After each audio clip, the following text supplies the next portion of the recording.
TRA can eliminate or reduce what you owe to the IRS. Generous programs are now available that can give you a fresh start. Our passion is taxes and helping individuals fix their IRS problems. We have over 1,000 five-star reviews on Google and an A+ with the Better Business Bureau. You don't need to be afraid of the IRS any longer. End your tax nightmare today by visiting us online at TRA.com or call 800-583-0141. That's 800-583-0141. Tax Relief Advocates. Real solutions for real people. Economist Steve Moore believes that Minnesota is not the only state experiencing widespread fraud when it comes to stealing federal money. We now know what's happening in California. We know what's happening in New York. These liberal cities are gaming the system, encouraging people to fraudulently apply for all this money as a way to, as an economic stimulus for their cities and states, and it cannot stand.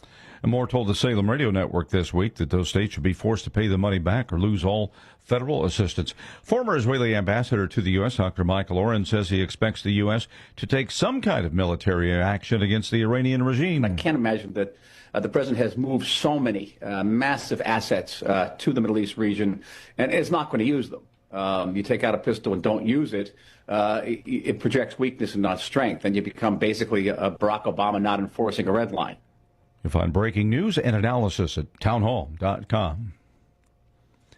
Former CNN anchor Don Lemon says he'll fight the charges after being arrested in connection with a protest at a church in Minnesota. The First Amendment of the Constitution protects that work for me and for countless of other journalists who do what I do. A grand jury in Minnesota indicted Lemon and 8 others on charges of conspiracy and interfering with the First Amendment rights of worshipers. It alleges Lemon conspired with activists and some other journalists who entered the church, intimidated a pastor, and blocked in and frightened congregants. Organizers called the protest Operation Pull-Up, saying they wanted to let people know that a pastor at the church ran the Immigration and Customs Enforcement Field Office in St. Paul. I'm Jennifer King. Lindsey Vonn is sitting out a World Cup Super G race today. That's after crashing and injuring her left knee a day earlier, but she does remain on track for the Milan Cortina Olympics. It's not clear exactly what the nature of the injury was, but she's expected to be recovered. More of these stories at Town.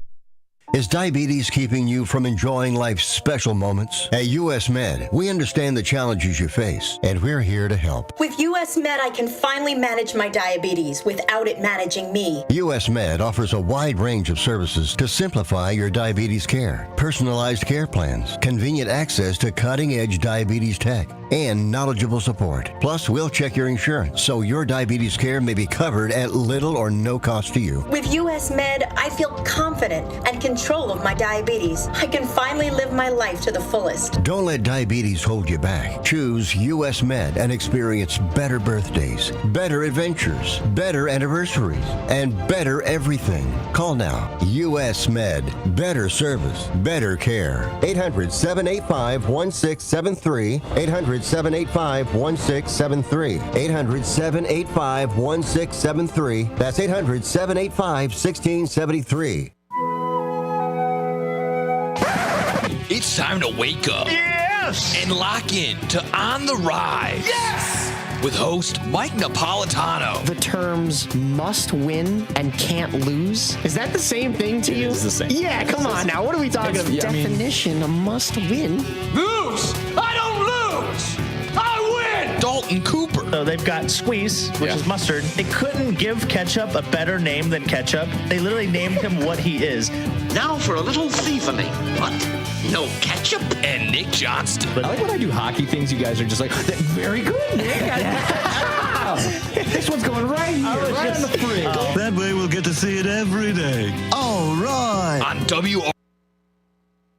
And welcome in, everybody. Live right here, rock and roll.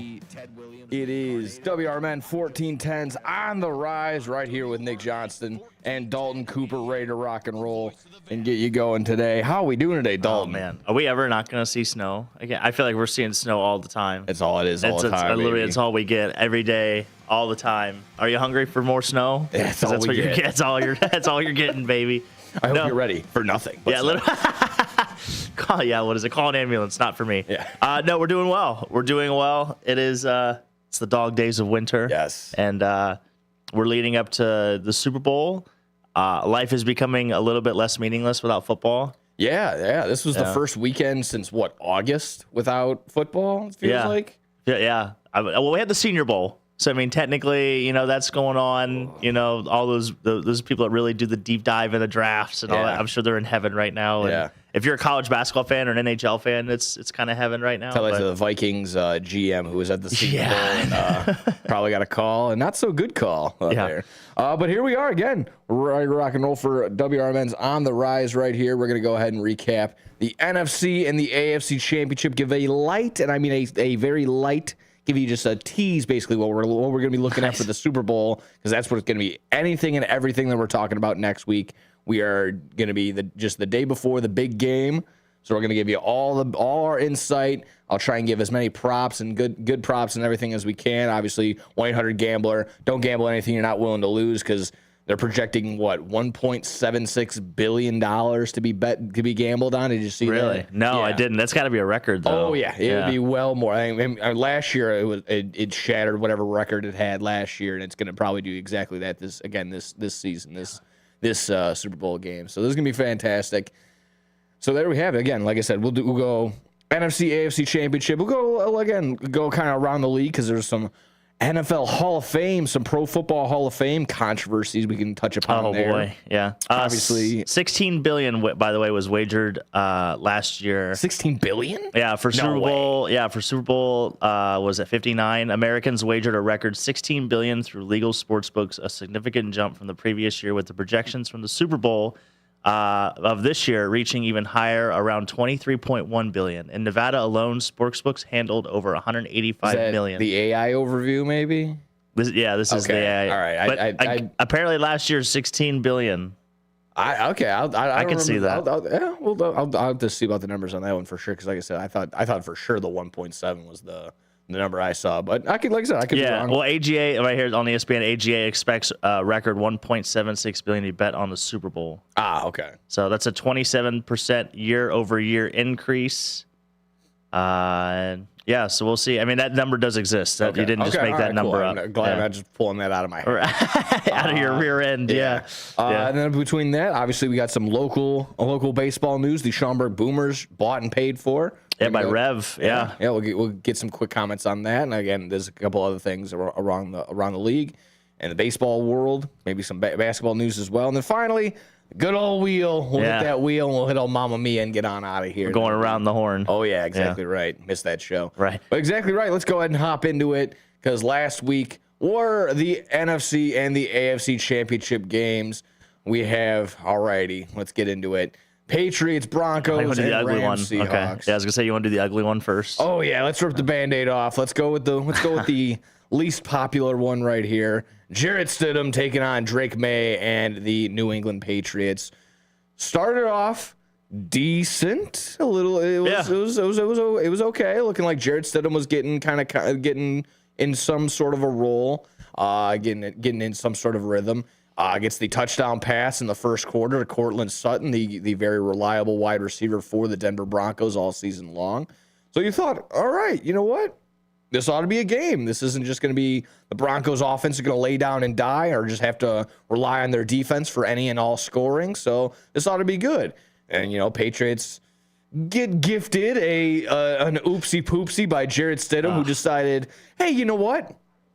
I miss the NBA a little bit. I'm going to get my chest pass going. So that causes a fumble, gives the Patriots perfect field position. Yeah. Lines up for a Drake May, like a 7-yard just rushing touchdown. That was only his high point of the entire game. And then, of course, later on in the third quarter, field goal as second half. It was I always think it's kind of it's very cliche, but everyone's tale of two games, tale of two halves. It legitimately was, as the second half rolled around and the weather did too, as if it was a wintry snow globe. Changed anything and everything in this game. A couple of missed field goals down the way, and then sure enough, a 10-7 final in favor of the New England Patriots.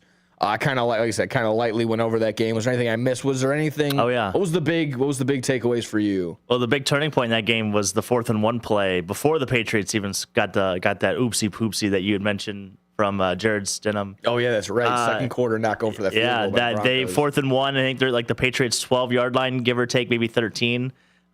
You got to take the points when you got a backup quarterback. I think I told you this on this show alone. Sean Payton's ego will cost them a game, and it will rear its ugly head, and it sure did. Like if you have Bo Nix, I think I can understand why you go for it there. But when you're playing a backup quarterback, it's like analytics had told us it was like a 92% chance if you lead in a championship game or a title game at any point by 10 points or more, you have a 92% success rate. So the fact that he's at home, he didn't kick the field goal to go up 2 scores.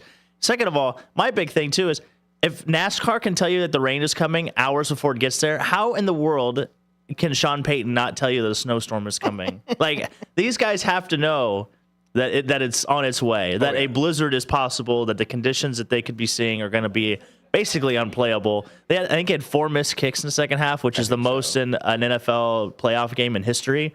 I think it was just a mismanagement, a total mismanagement. Obviously, Sean Payton Ward in the press conference, he brought it up afterwards, like, yeah, he probably should have taken the points, playing, Monday morning quarterback. But man, you got to know time and place. That was what was shocking to me. Is like, how does he not know this weather is coming?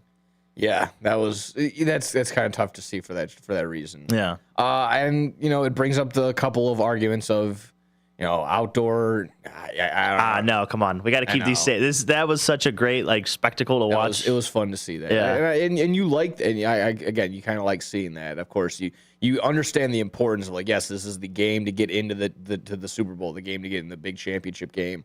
But like I said, the argument that some brought up as soon as this game was happening or it concluded was it needs to be in a neutral site, needs to be in a dome for these so important games. What's the point of seeding at that point? That's exactly what I was going to get into. Is there's no point of trying to fight for seeding and fight for home field advantage because if you just win 1 or 2 games, you're just going to be in a neutral site anyways. Yeah. So I'm not a fan or on that side at all. I'm very much on the side of not only are you battling your opponent, you're battling the elements. Like that's got a huge factor in some cases. No, 100%. So I mean. The fact that Jared Stidham had 31 pass attempts and they only had 24 rushing attempts for the Broncos, I feel like it's criminal. I feel like I know the Patriots have a good rush defense, but we've heard all season how good this Denver Broncos offensive line is, and they never leaned on that strength whatsoever. They had Jared Stidham dropping back, at a way too high of a clip, if you ask me. And if you're just looking simply box score, exactly right, 24 rushing attempts for the Denver Broncos. The 37 yards for R.J. Harvey on 13 carries. He had 2 9-yard rushes. So again, 18 of his yards coming off of 2 attempts. So not really all that good if you take into consideration the rest of those averages. They just couldn't get anything going for a team that already kind of struggles running the ball to begin with. Wasn't going to have J.K. Dobbins coming into this game, who was trying to get up and get healthy, but just couldn't get going for this game. I think you had mentioned that Travion Henderson could be like somewhat of an X factor here. I'm not trying to harp on you, but he it's all Ramondre. Yeah, exactly. It went all Ramondre's way, and it's kind of what Vrabel said this before. He kind of just goes with the hot hand, and if Stevenson is going and isn't fumbling, then he is a reliable back. And sure enough, he gave it to him 25 times for 71 yards. Yeah, 2.8 yards carry for Ramondre. So that's that hot hand that you're talking about. Yeah. Anyway. Like I said, the Patriots could have won this game. Arguably, they should have won this game without scoring an offensive touchdown because that fumble that Stidham did have, they picked it up and returned it for a touchdown. They just blew it dead. So that's what's even more comical to me. Yeah, one of those things where ball doesn't lie. They end up finishing the play and getting a touchdown. For the New England Patriots there. Yeah. Again, Drake, the schedule may kind of having a difficult night, 10 for 21, 86 passing yards, 65 rushing yards, which is something that clearly was a struggling factor for the Denver Broncos, which it was a difference. After a while, I'm just sitting there, I'm like, maybe it's just my Madden brain. I just go, no, we're going to not put a QB spy on him or something like that? Is it just anything to corral him? I don't know, put him in some sort of effort, some sort of funk. But Yeah, I mean, again, in terms of the passing, wasn't really going to go that way. No blemishes other than getting sacked 5 times. Especially that third down play, like right there at the end of the game for the Broncos to have a chance to get the ball back. You know, they do the bootleg, and it looked like they were not ready for that call whatsoever. Yeah, no.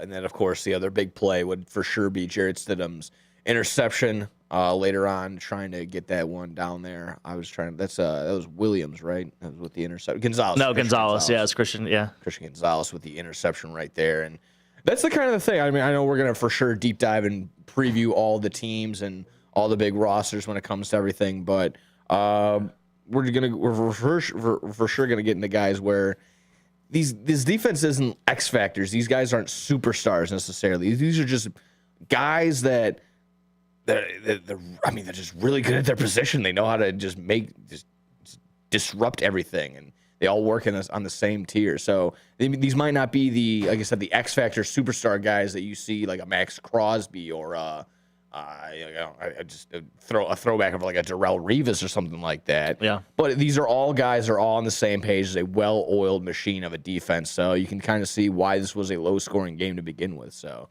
overall, again, kind of a tough watch, 10-7 being the final. But this was a gritty football game that was there. And, on the flip side, the league's biggest stars shine on them. There we go. There we go. Sorry about that. Oh, ads want to play in the middle of that. Thank you, my ESPN website. But yeah, on the complete flip side, from a low-scoring game, 10-7, we had a 31-27 absolute shootout in Seattle for the NFC Championship game. Whew, I mean, where to even begin in this one? Again, starting off hot for the Seahawks. They get going. Rashid Shaheed has himself a nice little... It's the prop on the first play. Yeah, sure or maybe does. Third play. I mean, I'm sure there's been other fourth round, fifth round draft or trades that have been made throughout the season, but this has been one of the more effective ones that have been made in recent past history. This was the best trade made at the deadline, most impactful trade at the deadline. So I'll kind of toss it to you. I mean, does this come down simply to that muffed punt by the Rams, or was this just Sam Darnold having himself the best game of his life, basically, out there? I would say a little bit of both, and then I would also say the first half of this game, the Rams' inability to score touchdowns, and instead, they were kicking field goals instead. When you get these big games, everybody talks about it's going to take 7 points, not 3 points, and that came back to rear its ugly head. But these teams were scoreless in the fourth quarter. I don't know if you noticed that, especially with all the firepower that was going on. Nobody scored in the fourth quarter, which was crazy to me. But yeah, that was kind of the big takeaway was, a drop punt here. And he muffed 2 of them. The first one, he got lucky and bounced right back to him. Yes, he did. But yeah, that was probably the tail of the game. And even, Sean McVay kind of knew going in that special teams were going to be either the reason why they won or the reason why they lost. It's plagued the Rams all season long. If you watch this team, they fired their special teams coordinator, I think after like week 14 or 15, which is pretty deep in the season to be firing coaches, but it definitely checks out. And, like you said, Sam Darnold has the game of his life, and they get 3 touchdown passes, threw for 346 yards. He stood in the pocket. He made some really good throws when he was under duress, and it didn't seem like he was really seeing ghosts or didn't seem very rattled, which again costs Minnesota, which has ripple effects apparently, especially in Minnesota. But yeah, Jackson Smith and Jigba's really good. He's he's really good. I don't know if you knew that or not.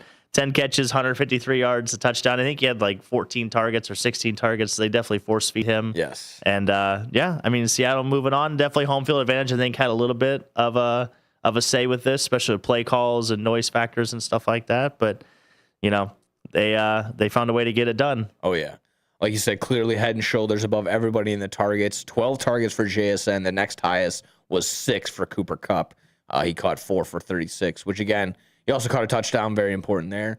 First time in a long time, Jake Bobo, who's caught 4 passes all season through the regular season, catches a touchdown in that game. Oh, so critical. The Barstool guys were going. They all a bunch of them hit up money. Like I think Max hit like $30,000 on that. Yeah, they were doing like a live bet type of competition. So again, gamble responsibly, of course.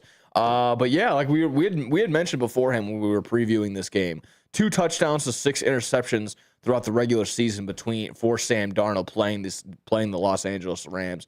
And then again, just goes out and has, I legit think it has to be his best statistical game of his career, 346 yards and 3 touchdowns, no interceptions. Sacked 3 times, but again, no blemishes, no turnovers in any sort of way like that. So, and the difference in this game was third down. Like Sam Darnold was great on third down. The Seahawks were great on third down. The only third down conversion the Rams had the entire game was that unsportsmanlike penalty that they got really? in the third quarter. Yeah, that was a huge. Yeah, Tyreek Woolen. Yeah, yes. He gets that 15-yard penalty after the Seahawks stopped the Rams on third down. Gets that unsportsmanlike penalty. That was the only third down conversion the Rams had the entire game. Stafford was not very good on third. They were 1 of 8 on third down. On the Seattle Seahawks were 7 of 13. So, and that's my only thing when we were just kind of complimenting the Patriots defense. You see the discipline there. You can only hope that.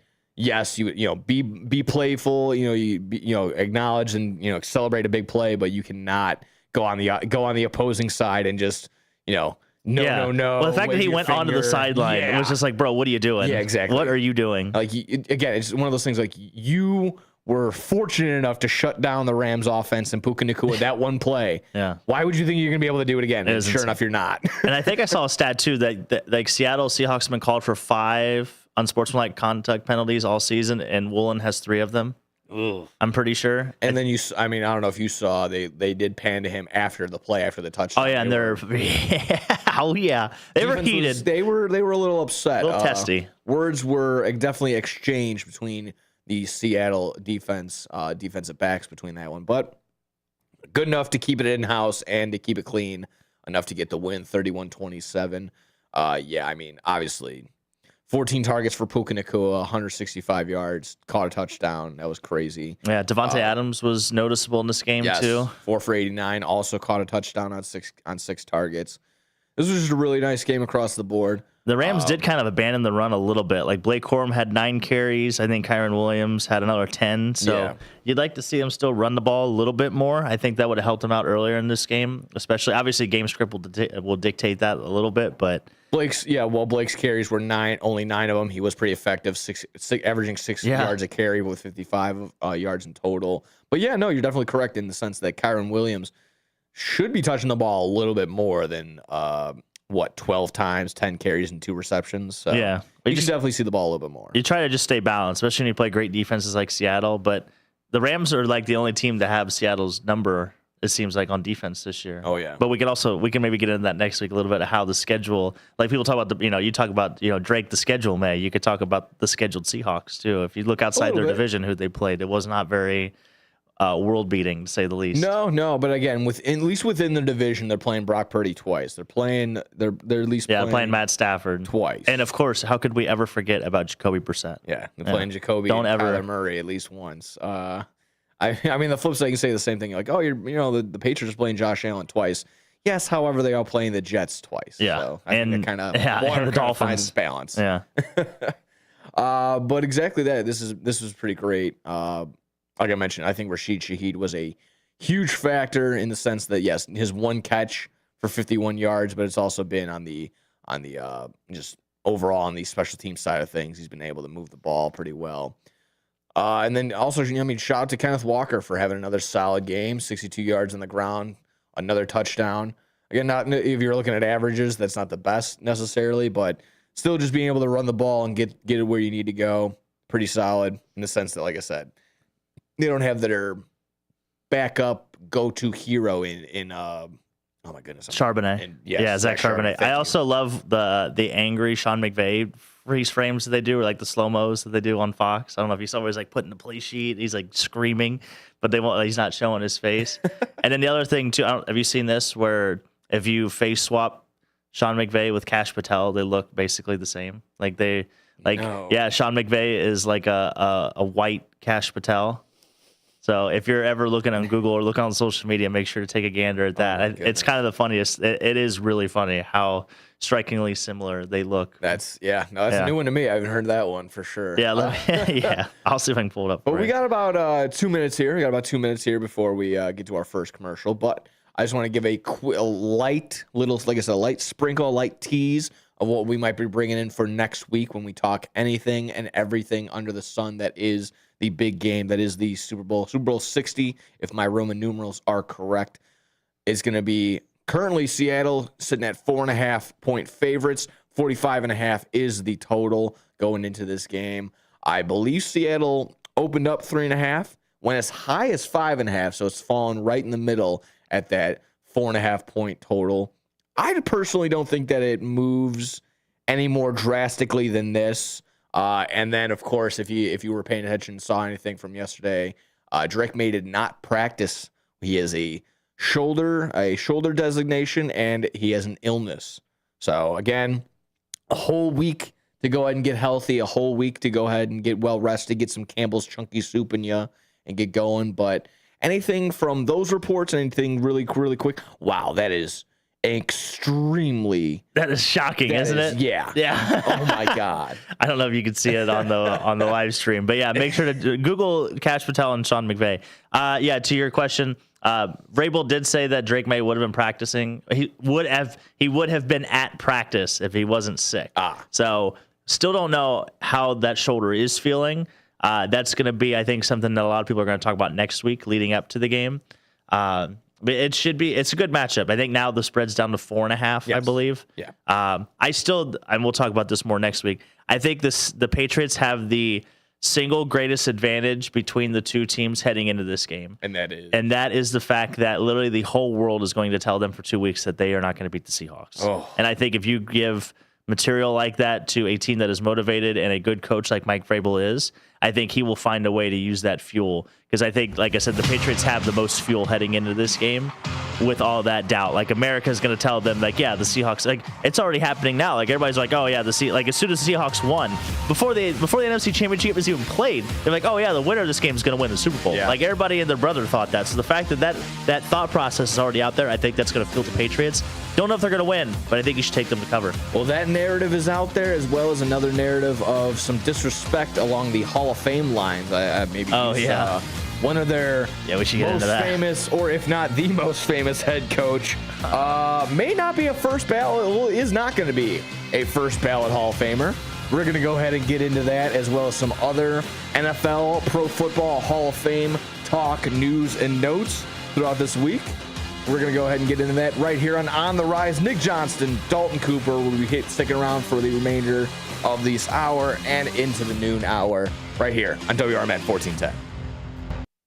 Hi, this is Sherry Aschenbrenner, Vice President of Dementia Friendly Elgin Area. Everyone knows somebody living with dementia. Caregivers and friends of those with dementia are always welcome at our Elgin Area Memory Cafe, always the second Tuesday of every month at 4 p.m. to 5:30 p.m. at the South Elgin Public Works Building, 1000 Bowes Road in South Elgin. Also, Dementia Friendly Elgin Area gives free 20-minute dementia awareness trainings to local businesses, church groups, to bunco groups. Just invite us. If you'd like to get put on Sherry's senior email blast list, please email us at dfelist@gmail.com. Also, you can go and visit our website at dementiafriendlyelginarea.org. Tune in to Sherry's Senior Moments radio show on the second Thursday of each month at 9:05 a.m. until 10 a.m. on WRMN AM 1410, WRMN Radio app, or WRMN Radio on YouTube. That's Sherry's Senior Moments, providing resources and information for our seniors in the community. There's no championship league for small business owners, but if there was, you'd be at the top of the standings. Because going pro with Lenovo Pro means you've got the winning formation, one-on-one advice, IT solutions, and customized hardware powered by Intel Core Ultra processors help you stay ahead of the competition. Business goes pro with Lenovo Pro. Sign up for free at lenovo.com/pro. Lenovo. When it comes to orthopedic and spine surgery, Prime Healthcare St. Joseph Hospital in Elgin leads the way. Recognized by U.S. News and World Report as a high performer across multiple surgery types, we offer advanced and minimally invasive procedures supported by state-of-the-art imaging technology. Our expert surgeons and compassionate care teams are here to help you move, heal, and live better every step of the way. St. Joseph Hospital in Elgin, exceptional care close to home. Hi, I'm Ryan Blaney, a third-generation race car driver, and we dedicate a lot of our time to going as fast as possible. My grandpa Lou is the reason why my dad and I started racing, and I'm really proud to follow in his tracks. But when my grandpa was diagnosed with Alzheimer's, it was a very unexpected bump in the road for us. I've learned a lot on this journey with my grandpa Lou, and the memories of my grandpa will always be with me. It's important to notice if older family members are acting differently, experiencing problems with their memory, or having trouble with routine tasks. Talking about Alzheimer's can be really tough, but if you notice something, have a conversation with your loved one. Encourage them to see a doctor or offer to go with them. Early detection of Alzheimer's can give your family time to explore support services, make a plan for the future, and access available treatments. The Alzheimer's Association provides care, support, and research to help you take control of the situation with your family and manage the disease together. If you or your family are noticing changes, it could be Alzheimer's. Talk about seeing a doctor together. Visit alz.org/time to talk. A message from the Alzheimer's Association and the Ad Council. Hi, this is Sue with Newman's Corner Pub in Hampshire, Illinois. Are you looking for the perfect hangout spot? Swing by Newman's Corner Pub right at the corner of 72 and State Street in Hampshire. Enjoy fantastic drinks, live music, and a fun crowd that makes every visit special. Test your luck with our hot slots and our Queen of Hearts drawing every Saturday at 3 p.m. Challenge your friends to darts or pool while you're here. Newman's Corner Pub, where every day feels like a weekend. Visit us at Route 72 and State Street in Hampshire. That's Newman's Corner Pub, your new favorite spot. Building a house is hard, but have you tried removing one? Flood Brothers takes the mess out of demolition. With fast roll-off dumpster delivery, reliable debris pickup, and a family-owned team that takes service personally. Call 630-261-0400 or visit floodbrothersdisposal.com. Flood Brothers Disposal, proud sponsor of America's First Responders Fest.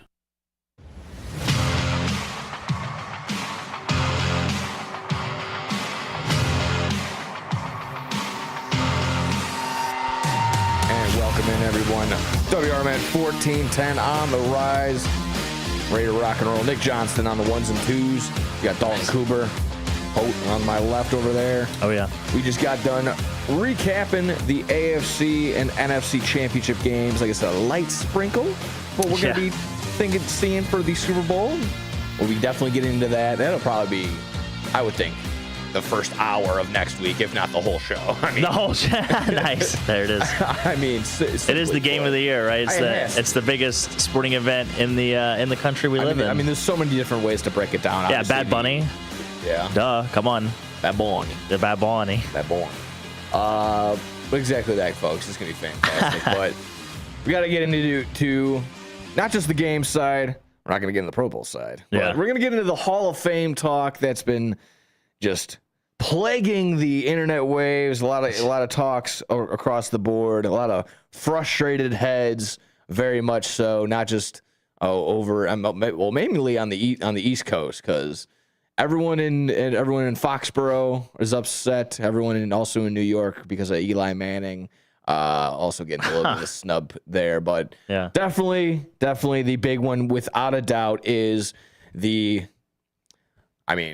you could argue potentially greatest coach of almost any sport. Of North American, North American history, exactly right, of the entire Western Hemisphere.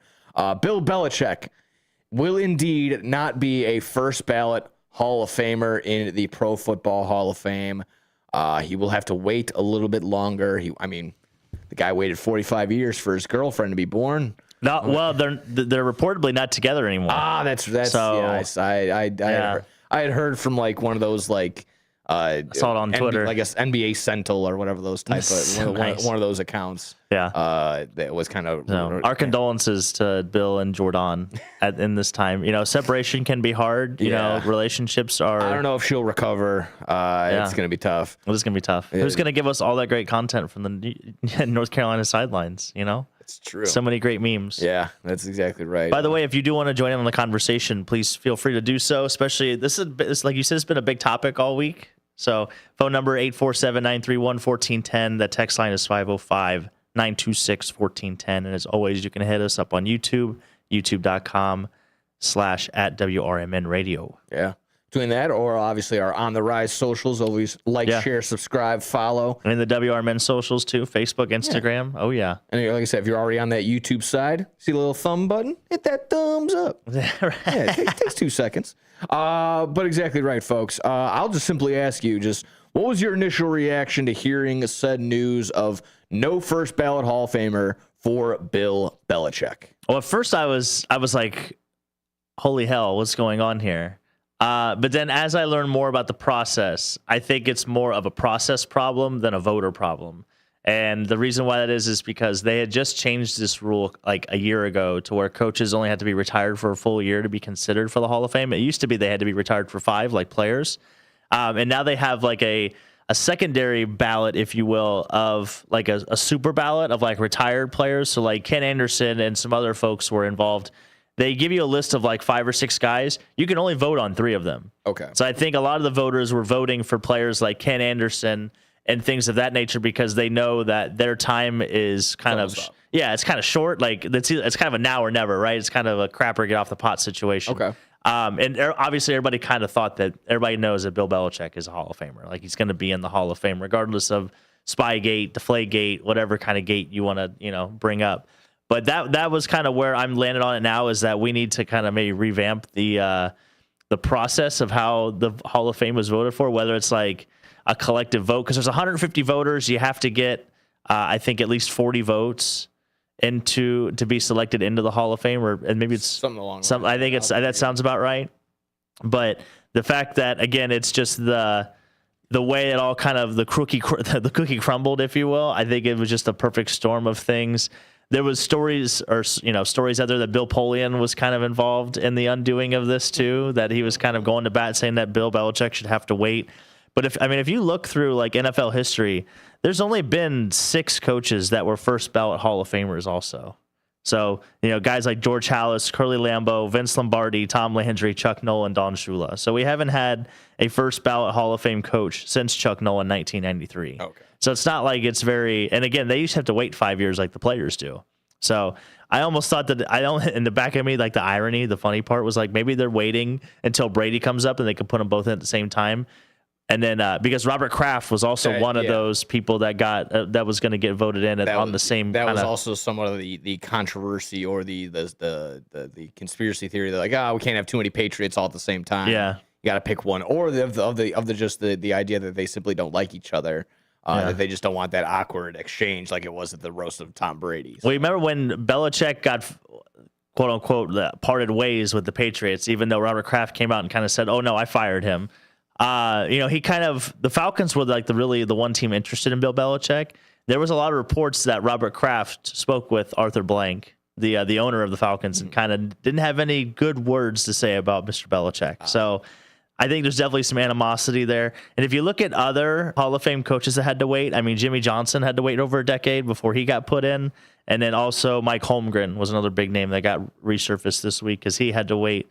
It looks like a couple years as well, close to 10 years too. Yeah, I mean, the other one that I heard was like, everyone forgets Terrell Owens was left out when he had finished. When he was retired, he was 3rd all time in receiving at the time.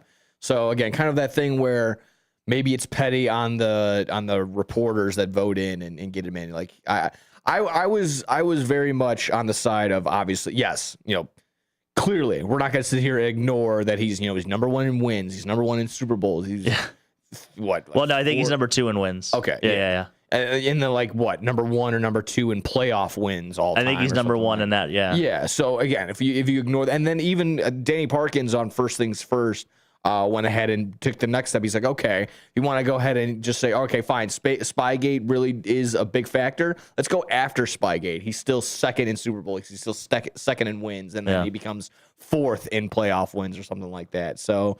It's still very much, he's still a first ballot Hall of Famer after all of that. Yeah. So again, I'm kind of torn where, that could be interesting. That's something I had not recognized or heard before, where it could be just a process thing. That could be the issue.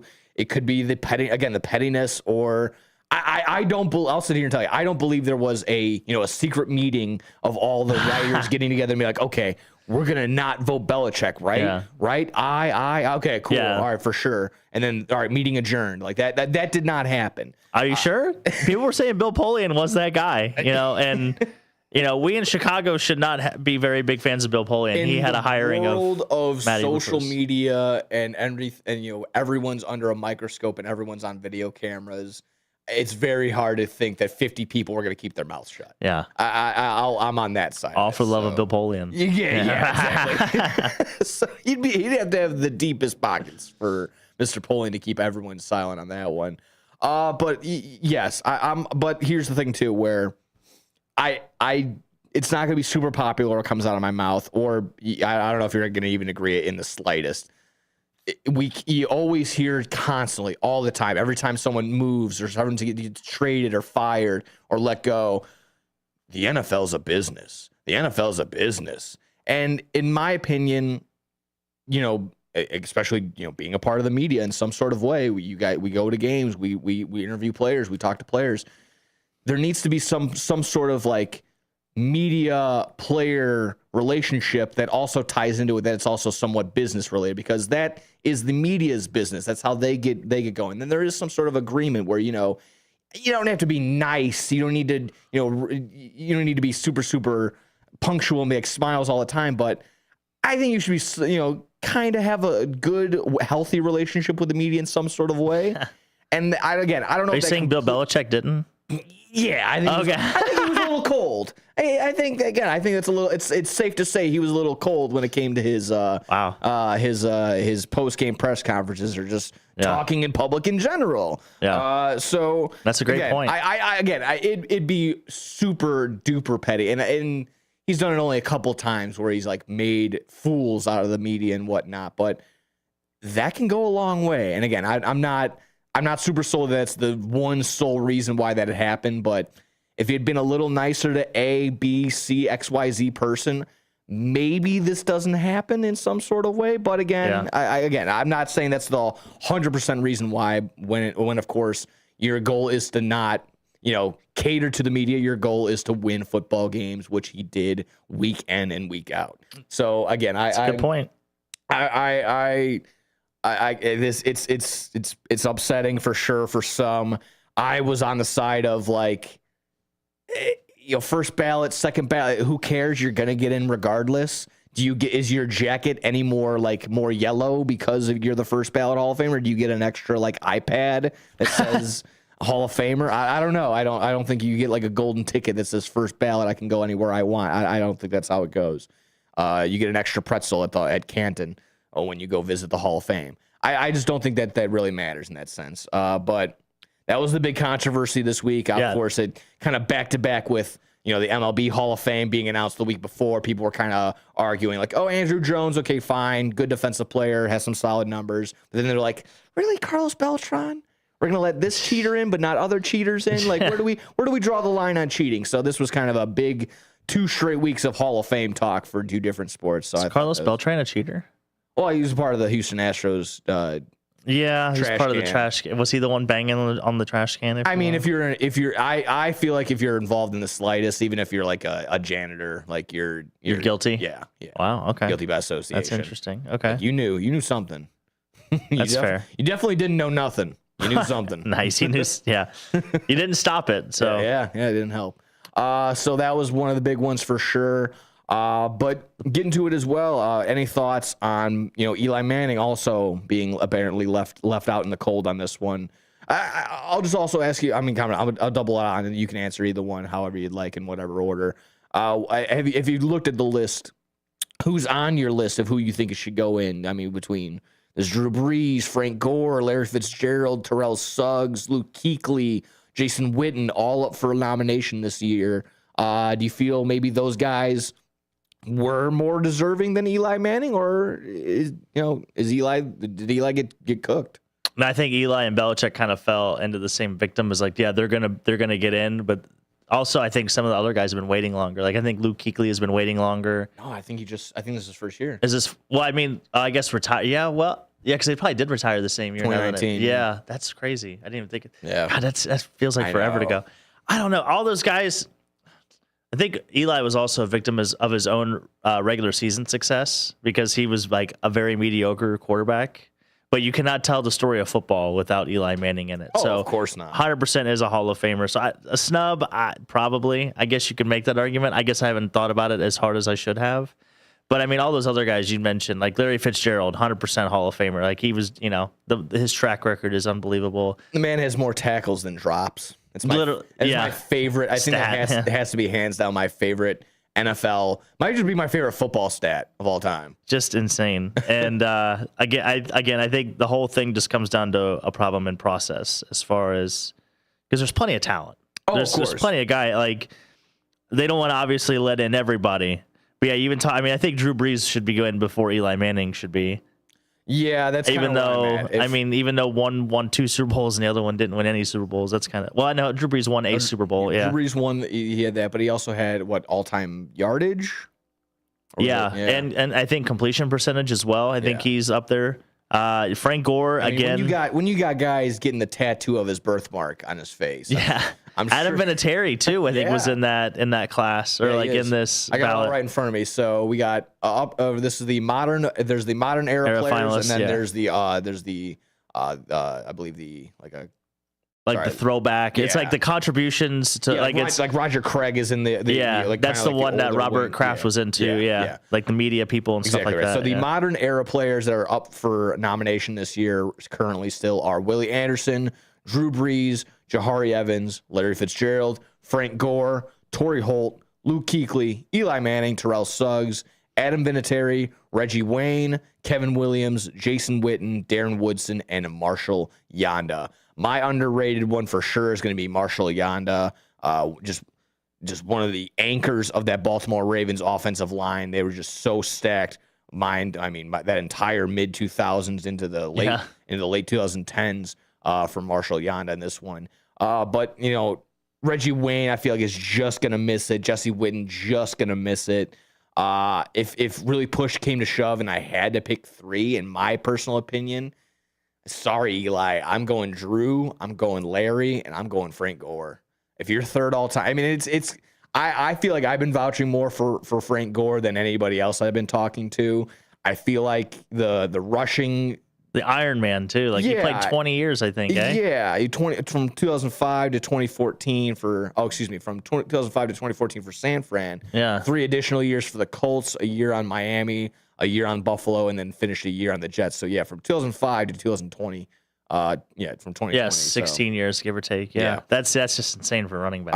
Finishes 3rd all time in rushing. That's just kind of one of those things where. It wasn't very stylish the way that he did it necessarily, or didn't get the big flashy plays. I think obviously a guy like Adrian Peterson is gonna be like, oh, I'm gonna watch his highlight tape before I watch Frank Gore's, but you can't sit there and deny the numbers. Frank Gore, I guess maybe if that San Fran team maybe gets the Super Bowl win, I'm sure he probably gets in there for sure. But I think the numbers speak for itself. He's kind of an Iron Man. Frank Gore. I still think Adam Vinatieri is the guy on this list. I'm definitely has to. I consider him Drew Brees. And that would have been my 4th. I would probably if I had to. Eli would have been 5th. I would have Vinatieri before. Because the amount of kicks that he made. He put the Patriots on the map with that first Super Bowl kick. You know what I mean? So just I don't think there was anybody. But before Justin Tucker arrived, there was no one else you would ever want to kick a ball in a meaningful moment more than Adam Vinatieri. Yeah. And then even now I still think I would take Adam Vinatieri at 55. He handed out the AFC trophy, didn't he, to the Patriots? I don't know. Yeah, he presented it with Jim Nantz or whatever. But he still looks good for being probably 55 or whatever he is now. But yeah, it's just crazy. They credit him for, jokingly or the memes wise, they at least credit him for 2 of the Patriots Super Bowls with the big kicks, like you mentioned. Yeah. Arguably one of the most important, if not the most important kick in NFL history with one of his game winners. The snow kick, against the Raiders. And then on top of it, even having some big and crucial kicks when he on his Colts side of his career. Yeah. So pretty solid in that sense too. So I like I said, and all-time leading scorer in the NFL, Vinatieri? I believe so. I believe that is factual. If we're just looking at numbers again, you just kind of have to go with the guy that scored the most. I think he definitely deserves to go into the Hall, at least just in my opinion on that sense. So definitely interesting on all that there.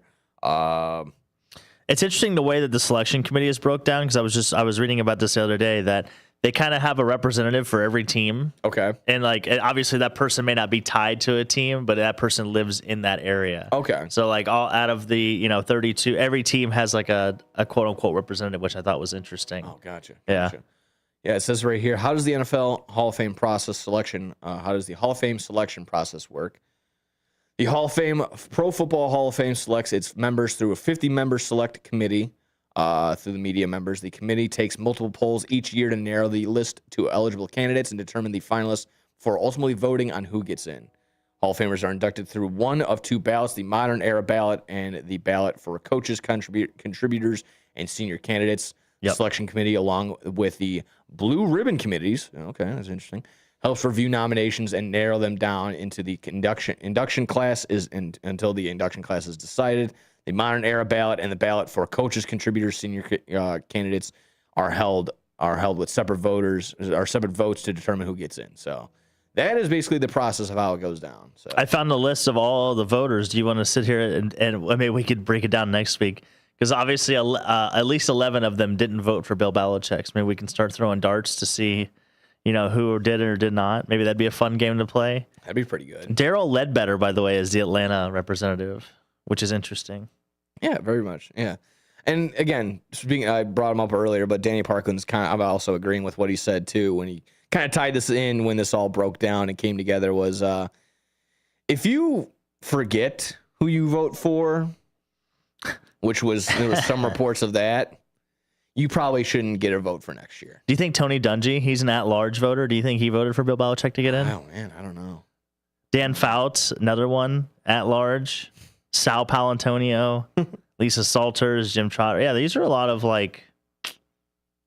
well-named people. Mary Kay Cabot for the Browns. She's a good beat reporter up in Cleveland. She has an Hall of Fame vote. That's crazy. How can we just apply? I don't know. How does that work? Yeah, I think eventually, if we get enough credibility here, I think we'll definitely get the ball rolling. Then that's what you come here for, is for hard hitting credibility and hot takes. That's the goal. 100%. That's the goal here, folks. But yeah, there we go. Anything else? Final thoughts, questions, concerns on anything Hall of Fame wise? No, I think we can all agree those all these guys are going to get it. I mean that's class alone. Everybody on that class should. I don't see one guy that is maybe not. I think every guy on that list is a Hall of Famer. Yeah, I think exactly. Even if they're Hall of pretty good, you can kind of argue if you look at it through this lens, numbers could be manipulated to create a good narrative. So like I said. I'm sure there's a couple good numbers and stats that make Jamarcus Russell almost Hall of Fame worthy or something like that. So see how that goes. And I'm also if I'm not getting as fiery or up in arms as maybe I should be as if people are on that side, I think I'm kind of saving it because there's going to be in 3 or 4 years, there's going to be guys that I'm really going to be vouching for that are going to be coming up and be like, how is Todd Gurley not at all time? Oh, yeah. Yeah, it's going to be guys that won me fantasy championships that I'm really, I'm basically just saving. Your emotional hedging is what you're doing. I'm just basically saving all the arguments for later. I'm not going to get so hot later. Now I'm going to wait till it's those nice. guys that, what? How's Brandon Marshall not a first ballot? Yeah. Jacoby Jones. Yeah. Yes. Oh my God. So yeah, it's gonna be stuff like that. They not watch Joe Flacco throw him the ball? It was insane. Oh yeah, it's true. For shout out to him for Joe Flacco, first time Pro Bowler. Yeah, that was gonna be my Mamma Mia. Yeah, we'll save that. We'll get into that later. Yeah, Pro Bowl selections. They're an interesting bunch. I had to deny. I had to reject mine. I got one in the mail. I had to turn it down. I was busy that week. Yeah. Yeah. Turning down they don't even do it. Well, it's on a Tuesday now. Well, they go to Orlando. The Pro Bowl died when they took it out of Hawaii. And by the way, that's really sad too. Is that stadium just sits there in Hawaii? It's literally just it's empty. What are we doing? It's crazy. A lot of permits and I guess faulting problems and stuff like that. So Mamma Mia. That's brutal. Yeah. But final NFL news we can kind of wrap up with about a minute or so here. Ian Cunningham, former Bears front office guy, heading over to Atlanta to become their new GM. From what I understand, there was supposed to be some compensation picks, maybe a third round going to the Bears, but I don't think that's the case anymore. Do you have any insight on that one? No, I think it's because it is a lateral move. I would believe, but I don't know. They were talking about the compensation, of it. Comp picks. Here we go. Yeah, because of course their guy Matt Ryan out there up on the podium trying to explain this all, and I was kind of I was a little shaky. I was like, what was this? We're supposed to get picks for this, but apparently not. So I was more curious on who Ryan Poles was going to pick to be, kind of his new right-hand man, if you will, because he was the assistant GM, if I'm not mistaken. Yeah. Ian Cunningham was. Yeah, and some people, a couple of my buddies were on that side of like, oh man, like, this is just as important, if not more important, than losing Ryan Poles. Where I feel, Ryan Poles gets not only the credit, but he also gets all the blame. I really didn't, maybe me being just not looking into it enough, not knowing this guy's name, but I wasn't really too distraught over it. We'll see how it goes. Good luck to him in his time over in Atlanta. Obviously they're on the side of most likely getting rid of and cutting Kirk Cousins. That's been the big news coming on Atlanta. Yeah, and I was just reading some of the stuff here. It's kind of back and forth. It just says a promotion is a promotion, so technically that the Bears should get a compensation pick. But then also there's the other side of it where the Bears could block him leaving because I guess he still has a year left with the Bears. Okay. So, but the Bears don't want to be obviously known as that organization. They don't want to be holding anybody hostage. Yeah. So it's a very sticky situation. I don't think the Bears are going to need that pick to begin with. I think their eyes are set forward. The future looks pretty good, but it is definitely an interesting situation to say the least. Well, the more the merrier, obviously, when it comes to the draft. So hopefully we'll see that.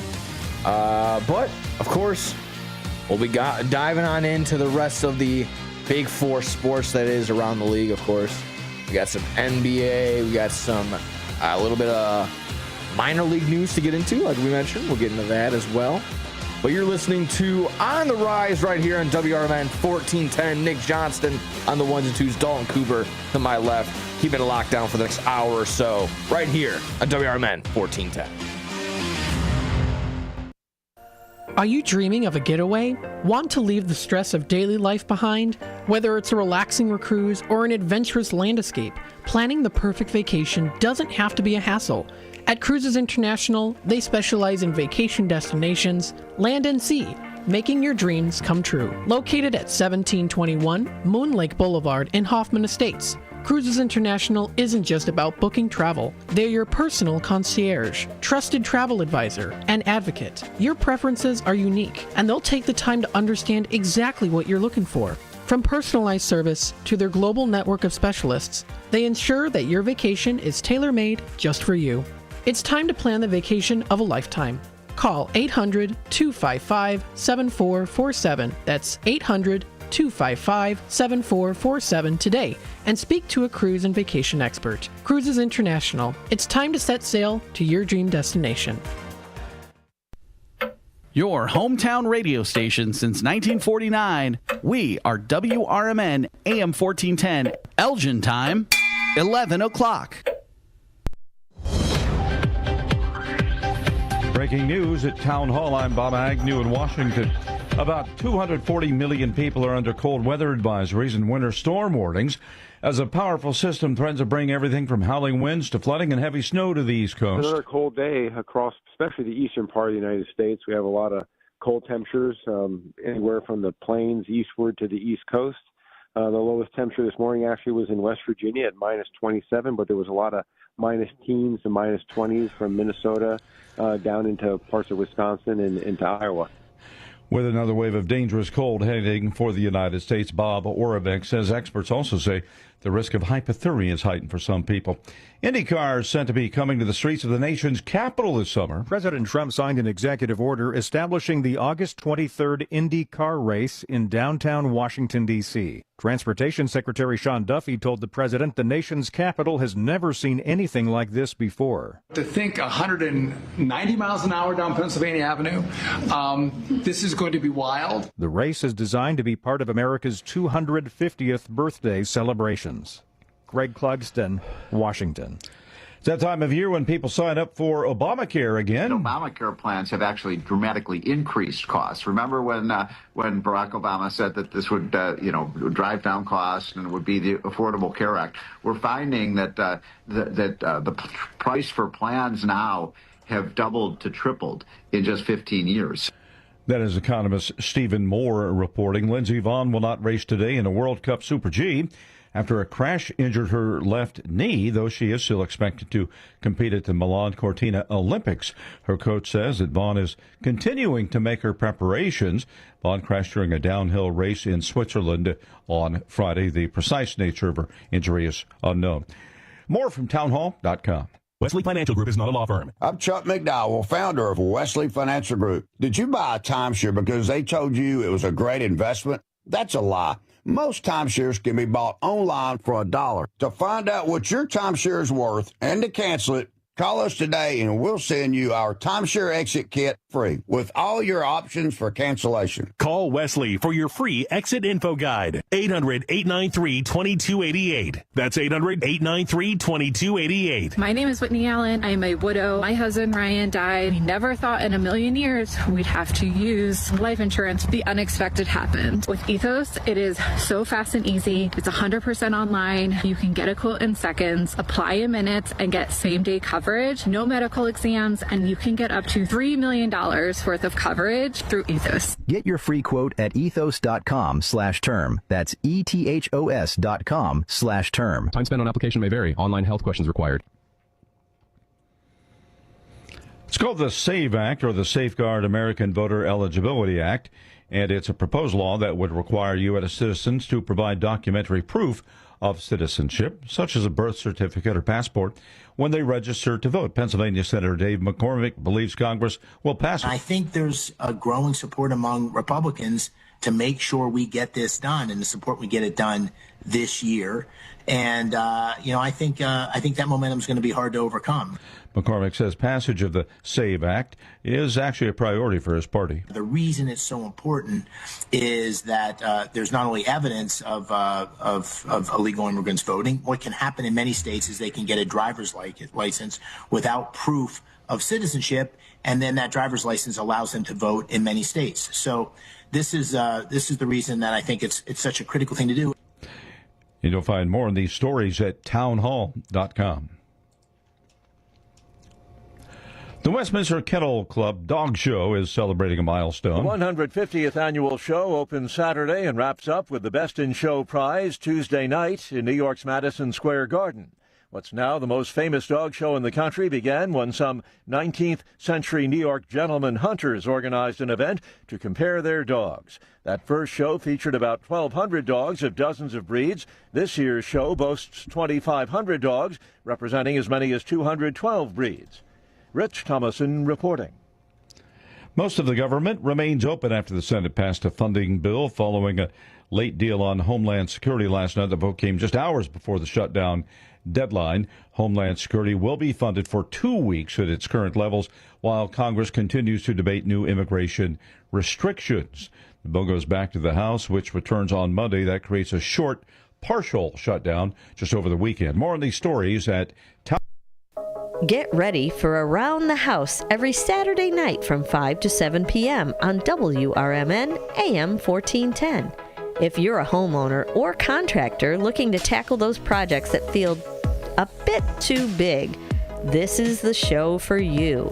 Join Eric along with his knowledgeable guests as they dive deep into everything from DIY renovations to creating a healthy home environment. We'll provide you with the tools and tips you need to complete your projects with confidence and ease. But it's not all work and no play. We believe in having fun. Our passion for home improvement shines through as we help you save time, money, and reduce the stress of DIY. So whether you're a seasoned pro or just starting out, don't miss Around the House. Tune in every Saturday night and let's tackle those home projects together.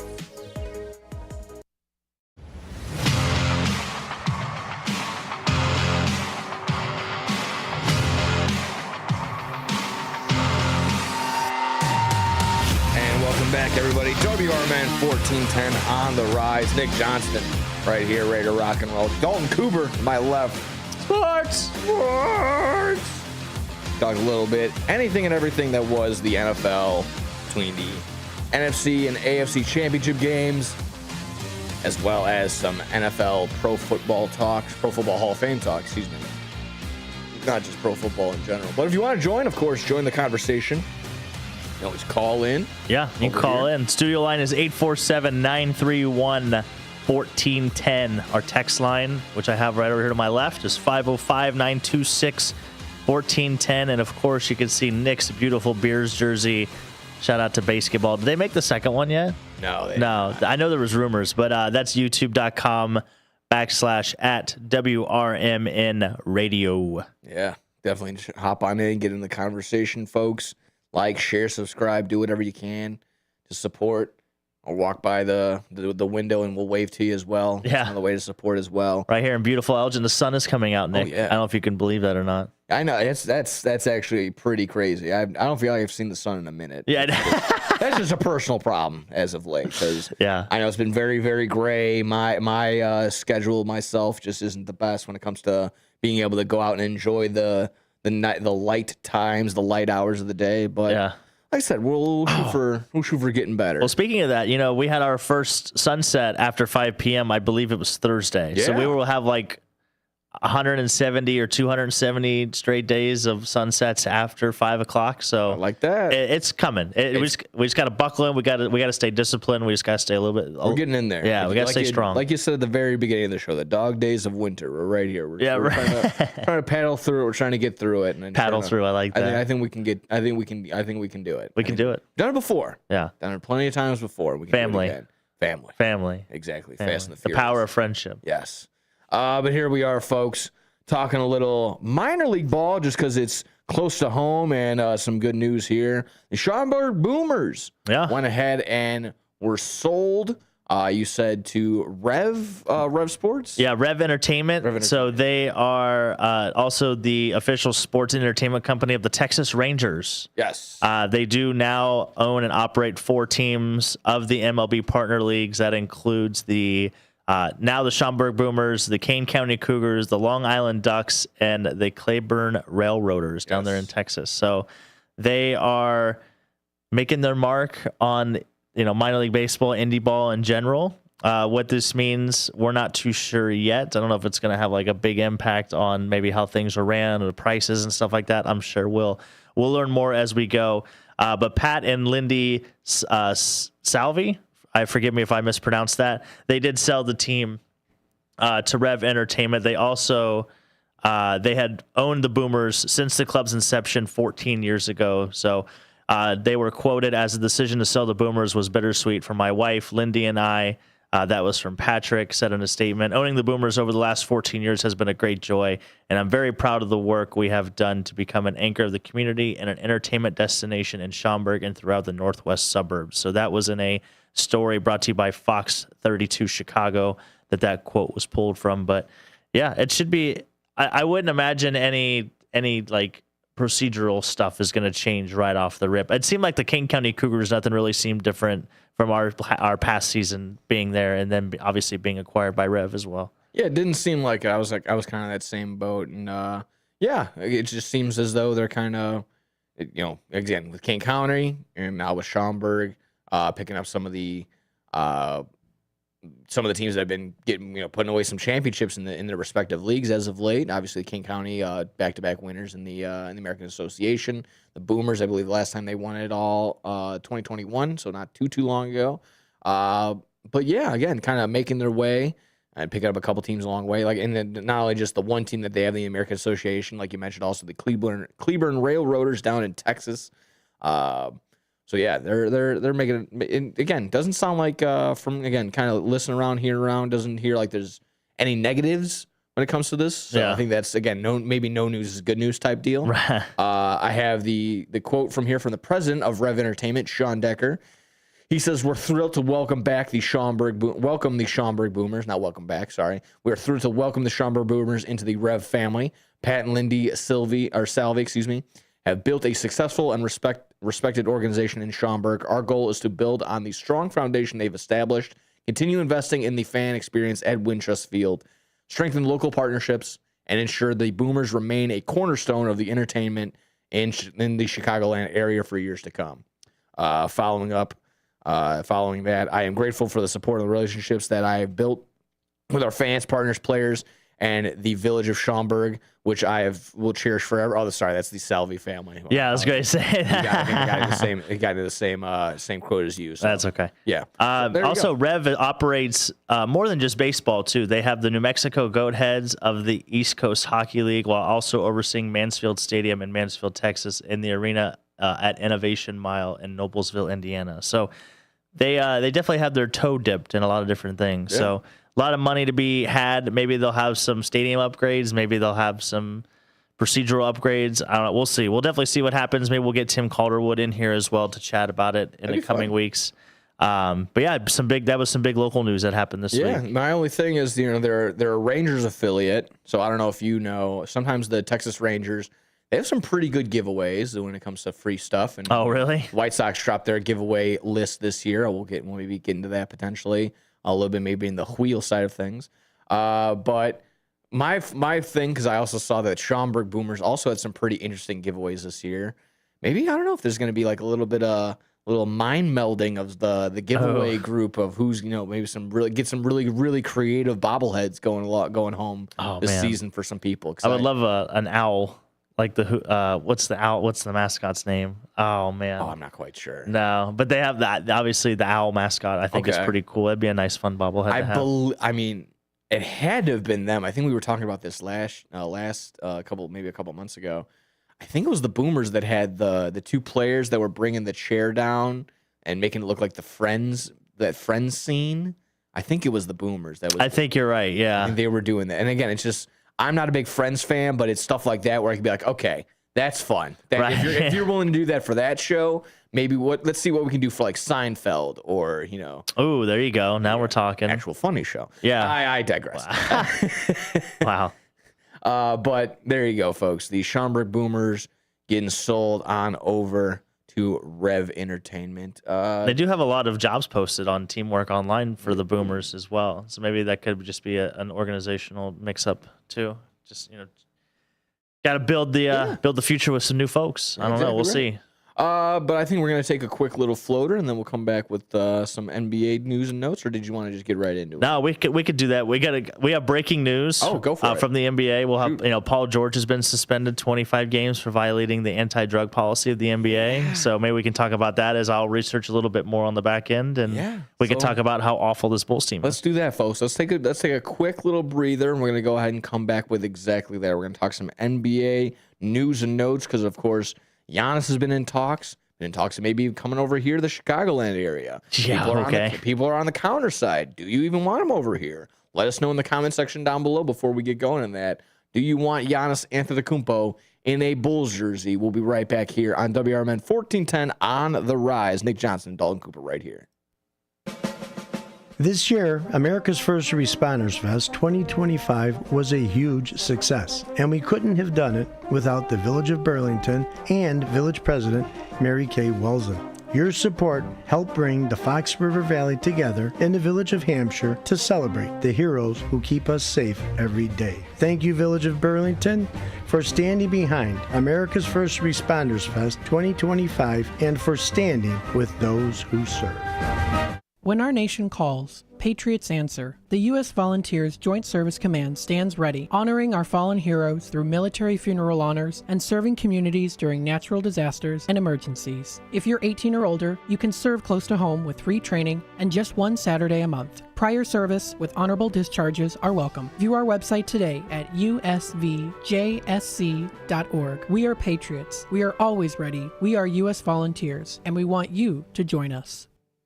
If you turned 65 recently like me, it's important you find a Medicare Advantage plan that gives you the coverage you're looking for. But finding one can be difficult. The best thing I did, and I suggest you do the same, is call a licensed insurance agent and let them walk you through your Medicare Advantage plan options.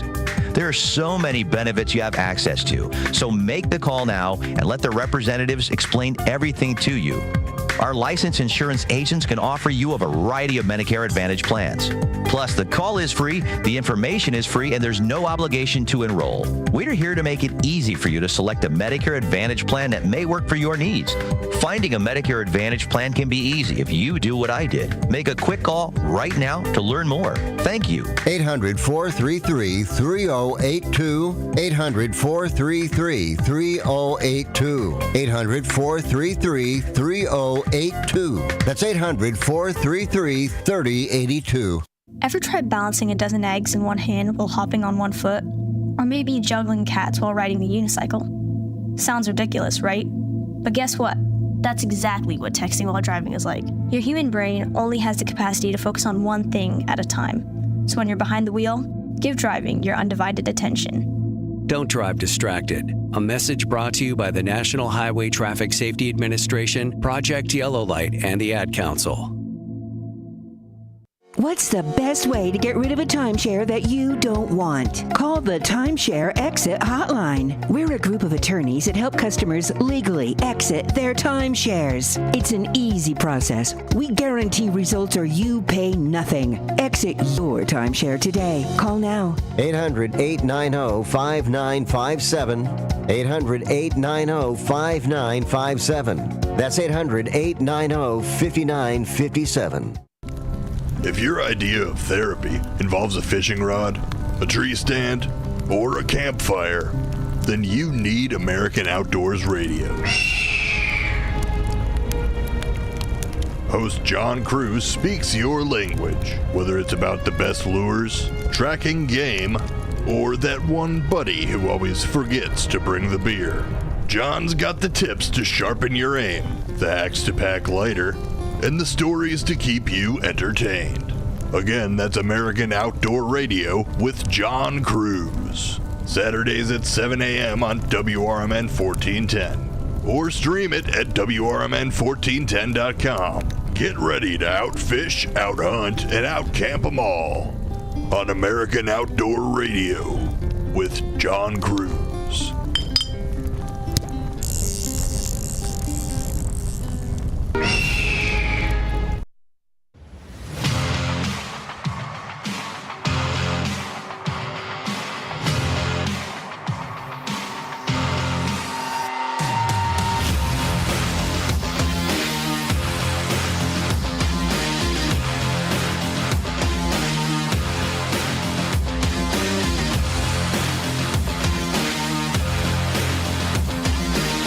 Welcome back here, folks. Ready to rock and roll here. WRMN 1410 on the rise. Whew. Nick Johnston. Yeah, all right? Yeah, I think so. I think we're all ready. I think we're all good. Dalton Cooper to my left. We just got done talking a little bit of Schaumburg Boomers sale. Let's get into this a little bit of NBA, shall we? Oh, man. There's not a lot to talk about that's positive, unfortunately, especially with this Bulls team. Yeah. Between the Bulls, well, maybe lack of news or, I mean, interesting enough, they're playing the Heat 3 straight times, and it's not a playoff, series. But of course, they had to do the makeup game. Then they're down in Miami 2 straight games. But it's a nice vacation. Yeah, a little bit. Especially right now, did not have to deal with the weather that's over here. But again, not too focused too much right now on the Bulls. What were you gathering as we were in break with Paul George right now? This breaking Paul George news. So he's, according to multiple sources, he has been suspended for 25 games for the anti-drug policy. It doesn't say exactly what he was taking. Paul George is coming back from injury, so I can only assume he's taking something to help, regenerate whatever's got going on. Hopefully, get back on the court faster. Yeah, my first guess is always some sort of some steroid that isn't necessarily like a puncture into the butt type of steroid, but 100%. More or less like one that's just simply for re-strengthening and gaining muscle tissue again. Yeah, that regeneration to get back. Like a lot of guys, I think that's how, even in baseball, I think that's a lot of guys, get popped for that just because they're not even trying to get, big and bulky. They're just trying to make sure they're healthy and recovery. And in some cases, it is as simple and as ignorant as just like, I am trusting a physician. I'm blindly trusting a physician. That might not be the good thing to do anymore. But I'm trusting that this person that is a professional is giving me something that is going to go into my body that isn't going to be, illegal or go against my the policy that is going for. So it's tough. It's tough in that case. But yeah, that's not too good. Exactly right. Paul George, I feel like he's been hurt ever since that ankle injury. It seems like. Yeah. So ever since he left Oklahoma City, basically. Yeah. Yeah. But yeah, the Bulls are not looking good. And they are officially 3 games under 500. And the fact that half the roster is still like Vucevic, the fact that he's still here is beyond me. They've been looking into again. They should have sold this team. The fact that they went on a winning streak to then get back to 500, all of a sudden the front office is like, you know what? We're going to go for it. And it's like, why? Like, I understand the East is wide open, but this team is not going to compete for a championship. There's no point, especially with all the great talent we see in college basketball this year. Literally, the kid from Illinois dropped 44. He's a freshman against Purdue. I don't know if you saw that last Saturday. Yeah, Illinois upset Purdue, but even the Boozer twins, they're out there. Cameron Boozer is leading the league or leading the country in scoring. He's a great two-way player. There's just a lot of good young talent in college basketball right now, and you want the highest draft pick you can possibly get, especially when it comes to this Bulls team. But the more I think about it too, we haven't really had any examples or any criteria to fall back on the fact that this front office and this coaching staff can develop young players. Like Josh Giddey didn't come through this system. He was already kind of developed. You know what I mean? Yeah. Everybody wants to point that card, and I don't know. I just probably the worst front office by far right now in the Chicagoland area for any of the professional sports. I mean, that includes the White Sox. I think the White Sox are even kind of going in the right direction. Oh, yeah, absolutely. And you can kind of see it. But yeah, the Bulls just complete dumpster fire. There's just not a lot of good things to say, unfortunately, about them. Yeah, I mean, the glaring for sure has to be, of course, not only drafting Patrick Williams 4th overall, giving you bare minimum, almost less than averages that would come off a bench. Finally goes to the bench, and then they're like, "Oh, it's time to extend you and give you a starter money." So yeah, that's just one example. That is enough of an example to be like, yeah, you know what? Maybe this front office ain't what it's cracked up to be. Definitely needs some work. Definitely needs some better insight. But yeah, it needs something. It needs an overhaul, is what it needs.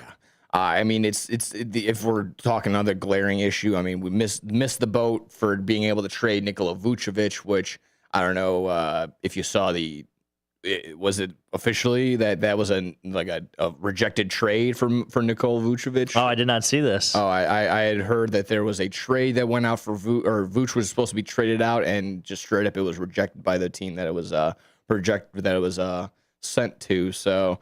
Can't even get him. Can't even move him. Like, he is just a body that's just I mean, and apparently the other night he was getting frustrated. He grabbed the whiteboard and he was telling his teammates, "Hey, get me down low. I've been wide open all game." It was either the Pacers game or the game before that.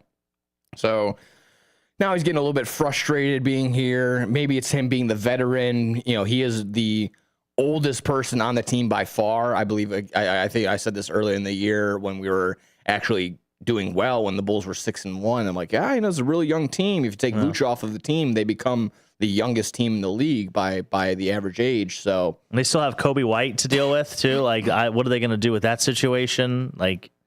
Again, there's just not a lot. There's way too many. We have so many more questions than answers with this franchise, and I think that's where you start to feel the frustration is. It's like no one, the players included, the fans included, they don't know which direction we're going in, and that is the part I think that is the most frustrating for everybody involved. Yeah, and I feel like that was just kind of almost like pulling the rug out from under us when we, at least in the beginning, even when we're sitting here like, okay, 6-1, well above 500, when we're sitting here number 1 in the East. Yeah. Like I said, the first 2 weeks of the season, at least then they're like, okay, we have some sort of identity now. We have something now. It's just completely lost. Yeah, I feel it's like a mess. Yeah, there's just no. It's kind of be hard to kind of reel that back in and try and figure out who does what. Are the Bulls again? Are they the run and gun team? Are they a three-point shooting team? Are they the defensive team that's just going to lock it down? That we don't know. There's nothing that can tell you that. We have a couple of key guys that are like, okay, I see I kind of get the outline of what you might want to do here, but it's just not falling together. And again, there's a million different suggestions, whether it's just straight up, not enough talent. If Billy Donovan gets thrown in there, whether he's a good coach or not. They're like, oh, ha ha, he ha ha, Hall of Fame head coach, but then it's mostly because of his college stats and stuff like that. So it gets really, really dicey. Again, if we're just talking Bulls, and then this has been the big thing too all week. We're kind of tying it in together. Just the whole Giannis talk, Giannis being moved or not being moved, or the rumors that he was going to go to Chicago in the slightest, or I even heard that Chicago just wasn't interested in at all, if you could believe that, which is crazy. Yeah, like if they're taking this mindset of trying to win, like that would be the one player that you could give up basically all your assets for, and then maybe. That'd be a good way to start the reboot. Start with Giannis and then draft a bunch of young guys maybe to play with him, and they figure it out. Chicago is not a free agent destination as the team sits right now. So you'd have to change something to be able to change that mindset or that mantra or that stigma around this franchise. Yeah, and as of right now, where again people are kind of 50-50, I'm on the side of depending on who you trade, what you trade, you can't trade the assets to get Giannis and then have who's he going to play with? Right. It's not like you can trade Modest away. Like you would want him to play with Modest. Yeah, exactly right. Or the same deal. Like you want him to play with Kobe or Josh Giddey. Like you can't just be throwing him away. And as much as I would love to say, I don't think Kevin Huerter and Isaac Okoro are enough enticing pieces to get Giannis away from the Bucks. It'd be that it'd be a bunch of role players along with the Bulls' first-round pick this year, the Bulls' first-round pick in 2027, 2029, and 2031, something like that. So it would be absolutely bonkers. So and the other young team we have in this city are the Blackhawks, and at least, like I said, they're moving in the right direction. They did lose last night, but again, you could tell the front office is accumulating young talent. They have a superstar. That's the thing too. They don't have the Bulls don't have a superstar. They don't have a building block. Yeah, are you going to build it on Josh Giddey? Like I don't know. I'm not opposed to that, but again, I see the flaws in his game without a doubt. So he's not the perfect player. He's not the NBA 2K cover athlete. They're like, oh, we got to make sure that he stays a Bull forever. Right. He's good, not great. We'll see how that goes. Yeah. Quickly with a couple seconds before we hit the break. Do you have a prediction of where Giannis falls, or does he stay in Milwaukee? I almost think he's going to ride it out and just be a free agent and get to determine wherever he wants to go. Because I think the amount of assets it's going to take for him to move, like for him to get traded, I think are not going to be what Milwaukee's going to want a lot. And I don't think anybody's going to be willing to pay that price when you could literally just sign him in free agency and you could sign him for whatever amount of money you want. You don't have to give up any draft capital, any players involved.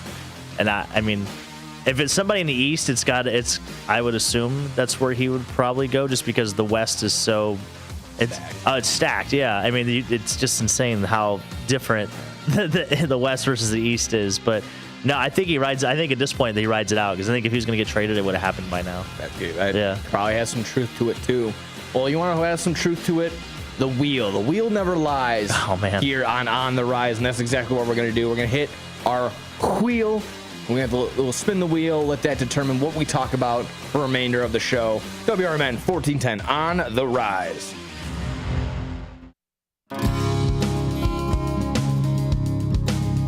Here on WRMN AM 1410, we like to keep you informed and in tune to what's happening here in the Fox River Valley and what's going on here on WRMN. We recognize the importance of local radio to be a part of the conversation and to be a part of the community for the community. We talked about the importance of community theater, but supporting community radio is a big deal too. And, for WRMN, this is a really cool thing that you guys do every day, and a really important thing. You have to have a local media outlet to talk about what's going on in your town. So you guys do a nice job. Tune in to AM 1410, WRMN. Don't forget, you can also subscribe to our YouTube channel at youtube.com/WRMN Radio. Keep in tune and informed on what's happening here in the Fox River Valley right here on WRMN.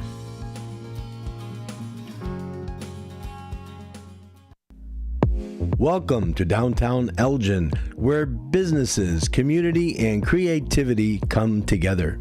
The Downtown Neighborhood Association provides valuable, complimentary services to all downtown businesses, organizations, property owners, and residents, helping you gain exposure and thrive. Whether you're already part of the district or exploring a new downtown location, DNA is here to help your vision grow. Join us in creating a vibrant, connected, and successful downtown Elgin.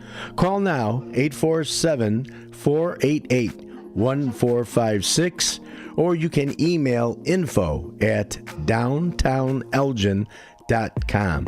Ask for Jennifer Facala. Downtown Neighborhood Association, where the heart of business beats strong. We are AFGE, the American Federation of Government Employees. We represent 700,000 federal and D.C. government workers who are the vital threads of the fabric of American life. We support our nation's military. We take care of our nation's veterans. We protect our nation's borders. We respond to our nation's crises and natural disasters. We provide services to our nation's seniors. The American Federation of Government Employees. We work for America. We are AFGE, the American Federation of Government Employees. We represent 700,000 federal and D.C. government workers who are the vital threads of the fabric of American life. We support our nation's military. We take care of our nation's veterans. We protect our nation's borders. We respond to our nation's crises and natural disasters. We provide services to our nation's seniors. The American Federation of Government Employees. We work for America. A recent Gallup poll indicated that 38% of Americans are putting off health care because of financial concerns, the highest ever recorded. I'm Dr. Bob Martin, here to serve you every Sunday afternoon from 1 to 4. Millions of Americans are seeking health advice that will not cost an arm and a leg, so I offer health tips and advice absolutely free. Listen to my show, Sunday afternoons from 1 to 4 right here on WRMN, AM 1410 and 96.7 FM, the voice of the Valley. Does your car need a shine? At Britain's Touchless Car Wash, they make it quick, easy, and spotless every time. And they're open 24/7 for your convenience. Right now, get a free car wash just for joining their text club. Text BRITT to 30400 and enjoy a free car wash. Visit Britain's Touchless Car Wash at 1923 Larkin Avenue in Elgin or at 555 Willow in West Dundee. Britain's, caring for your car while caring for our community.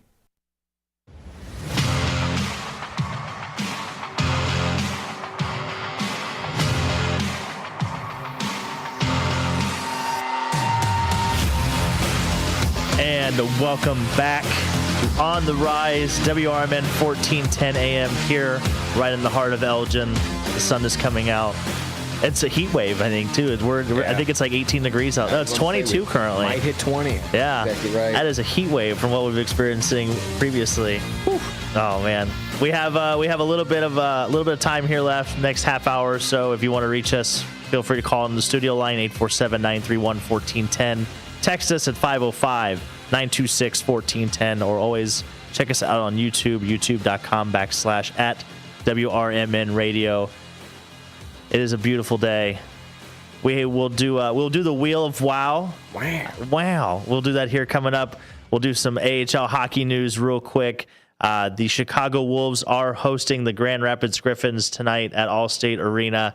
Puck drop is at 7 o'clock, Nick. It's going to be Star Wars night. So if you're a big Star Wars fan, make sure to get out, support the folks over there that play at the Allstate. Should be a great time. Grand Rapids is currently the best team that the AHL has ever seen, which is not an exaggeration. They currently have 67 points in 41 games. Nick, they've only lost 6 regulation games their whole season so far. They are 32-6-2. Just insane. The Wolves are currently sitting in second place, leading into the All-Star break, which we will talk about on this program maybe next week. It is going to be February 11th through February 13th out in Rockford. And then obviously, aforementioned Rockford, they are having their struggles this season. A little bit of moving parts, to say the least, but they are currently 16, 23, and 2, 36 points, 6th place in the Central, so hopefully they can get it turned around. They do have a game tonight. They played last night in Manitoba, so hopefully things turn around there for our Rockford Ice Hogs. But again, the Chicago Wolves play tonight. They take on the first place Grand Rapids Griffins. We will be there live, boots on the ground, 7 o'clock, the All-State. I was trying to look up to see what giveaway they have for the Star Wars night, because I think they have something for like the first 2,000 fans or whatnot. Ooh, fun. They did have the back to summer or midway to summer game about 2 weeks ago when they played the Ice Hogs. Great Hawaiian shirt, by the way. Oh, yeah. Nice. I saw them on eBay, maybe on eBay, maybe in Google, but if you can get your hands on one, $20, definitely worth your investment. Great shirt. By the way, you get a Galactic Tumbler giveaway presented by the law office of Daniel E. Goodman. Ooh, okay. For the first however many fans, it doesn't say, but that is the giveaway for tonight, and that is our AHL Minute. Can't go wrong with a tumbler. Me personally, there's so many cups at my house. That's like with my fiance being a teacher. That is like one of the go-to gifts for like students to their teachers. Like a tumbler, a coffee cup. Coffee cup, exactly right. Yeah. A coffee cup, a glass mug. That's all we have. There's so many like Yeti / what's the other like really big cup? Stanley. Yeah, the Stanley cups. That's just all it is. I agree. And then I have a stainless steel everywhere. I have a girlfriend who's a teacher as well. The other thing that she has an addiction to is souvenir cups. Like any sporting event we have to go to, we have to purchase a souvenir cup. We've got Cubs, we've got playoff Bears, we've got regular Bears, we've got like White Sox, we've got Purdue, we've got literally any sporting event we've been to, we have bought a souvenir cup. That's kind of what it is. If you open up my cabinet, that's exactly what it would be too. It's exactly that. It's a bunch of Stanleys and a bunch of like Wolves cups, from like getting a large soda there, right. or like 7-Eleven cups from like Slurpee, the gulps, the WWE Slurpee cups from like 2010. Oh man, yeah, that plastic's warped. Go throw that away. Well, that's the other thing that was going on too. All the like the plastics and like the lunch meats and like they're all full of like cancerous chemicals and everything. Yeah, so now we're going through this big like reshifting of our household to where like we're going stainless steel pans now. We're going glass storage cookware storage containers. Microplastics are in everything, my man. It's already over with. The microplastics in your blood. It's right. Like it's already, that's kind of what I thought too. But hey, like over, proactiveness, I guess. Over. I don't know. You're already playing behind. It's too late. It's time for catch-up. We already lost. Oh no, not catch-up. Oh no. But here we are. Let's squeeze into the picker wheel. Nice. Let's do exactly that. Well done. I got some topics here as we usually do, and then of course we can finish off with our Mamma Mia's for the remainder of the time. So if you're ready, I'm ready. Let's do it. Spin this wheel. Let that wheel decide what we're talking about. Spin that wheel. Wheel of. Wow. Gotta give a break. Maybe that'd be a great intro. I'll have to come up with that. And just wow. Okay. Alrighty. What do we got? Number 10 right here. Okay. Some controversial Pro Bowl picks from this week. Of course, Shedeur Sanders being named over a couple of big Trevor Lawrence, Caleb Williams, and then of course just this recent one that happened, I believe, last night or yesterday. Joe Flacco getting the first nod into the Pro Bowl for this season. I'm on the side of the Pro Bowl is basically just turned into who cares? It's just a big old shenanigans, kind of a big networking meeting at this point. So to you, is there any fixing the Pro Bowl? Will you be watching the slightest? Again, that Pro Bowl is coming up this Tuesday for anyone that might be interested in watching some dodgeball. Honestly, I probably won't. They do flag football, I think, now too. Oh, that's right. I think I do like the skills competition aspect of it. I think that's fun. Like I think that is something they should keep. The whole flag football game, I'm not real sure. It's not really gauging any fans, and the fan engagement is not as high as they would like. They have to do something. I don't know what that something is. I don't know if you have an idea up your sleeve over there, since you had this question on the wheel. How do you fix it? I literally have no idea how you fix it. No, I don't have a quick suggestion either. Because you obviously don't want to make them play an extra game and somebody get hurt. Yeah. And that would be a big problem too. I mean, I've also, of course, I see, or I love the old Artie Lang joke. He would say this about NBA All-Star Weekend, but I'll flip it and go NBA Pro Bowl or NFL Pro Bowl and be like, let's get these guys like doing some like education. Let's get like have them do a spelling bee. Like I think it'd be pretty funny. It'd be pretty cool. Get Trayvon Diggs trying to spell restaurant or something. Yeah, there you go. Yeah, or really Stephon Diggs to spell, I don't know, court hearing or something. Yeah. But then again, like I said, you get these smarter guys like I know just the only Fitzpatrick. Fitzpatrick or Andrew Luck to come back and get spell indubitably. Yeah, it might be. You might be onto something there. It might be just a good week to have like maybe they turn into like a camp week. Like where they have. Maybe they partner up with college football or even like high school football or even like the kids and maybe do like a camp week or something along those lines. But to your point, it's dead. Like you're having so many guys reject. I mean, you're having so many guys reject offers that Shedeur Sanders, who had 7 touchdowns, 10 interceptions, and like 1,400 yards, give or take, he is a Pro Bowler. It's just insane. It just goes from. I mean, it's the old when Abe Simpson is sitting on top of the tree stump and he just goes, "Yeah, back in my day, Pro Bowlers were the best players of the season." It used to matter. And once they took it out of Hawaii, it seems like they did like it was not a big deal anymore. It used to be all orange groves. Far as the eye could see, and now it's this. So there we go. That is the Pro Bowl. I got to get more into the Simpsons. I got to watch more Simpsons. Oh man, I mean, probably seasons like 5 through 12. Probably like those mid ones. That's where you got to go to. Okay. I know all of them are over on the Disney Plus. So there you go. This is a good one. This is one of my favorites. This is a great one. Very topical, obviously. The WWE Royal Rumble. Here we go. Is at 1 p.m. Central Standard Time today. Make sure, obviously, finish up listening here and then go on to any and all streaming services for said pay-per-view. I believe it's all on ESPN. Yeah, I was going to say that was going to be one of my mommies too. Like the fact you have to go ESPN Premium Plus or whatever. Just literally just put it on there. Like, why do we have to go through all these hoops to watch? It's not only that. I mean, if you really truly want to watch WWE content, you have to have a Netflix account. You have to have you would have had to just got done with your Peacock account because that just had all that on there too. The archives and stuff. Yeah.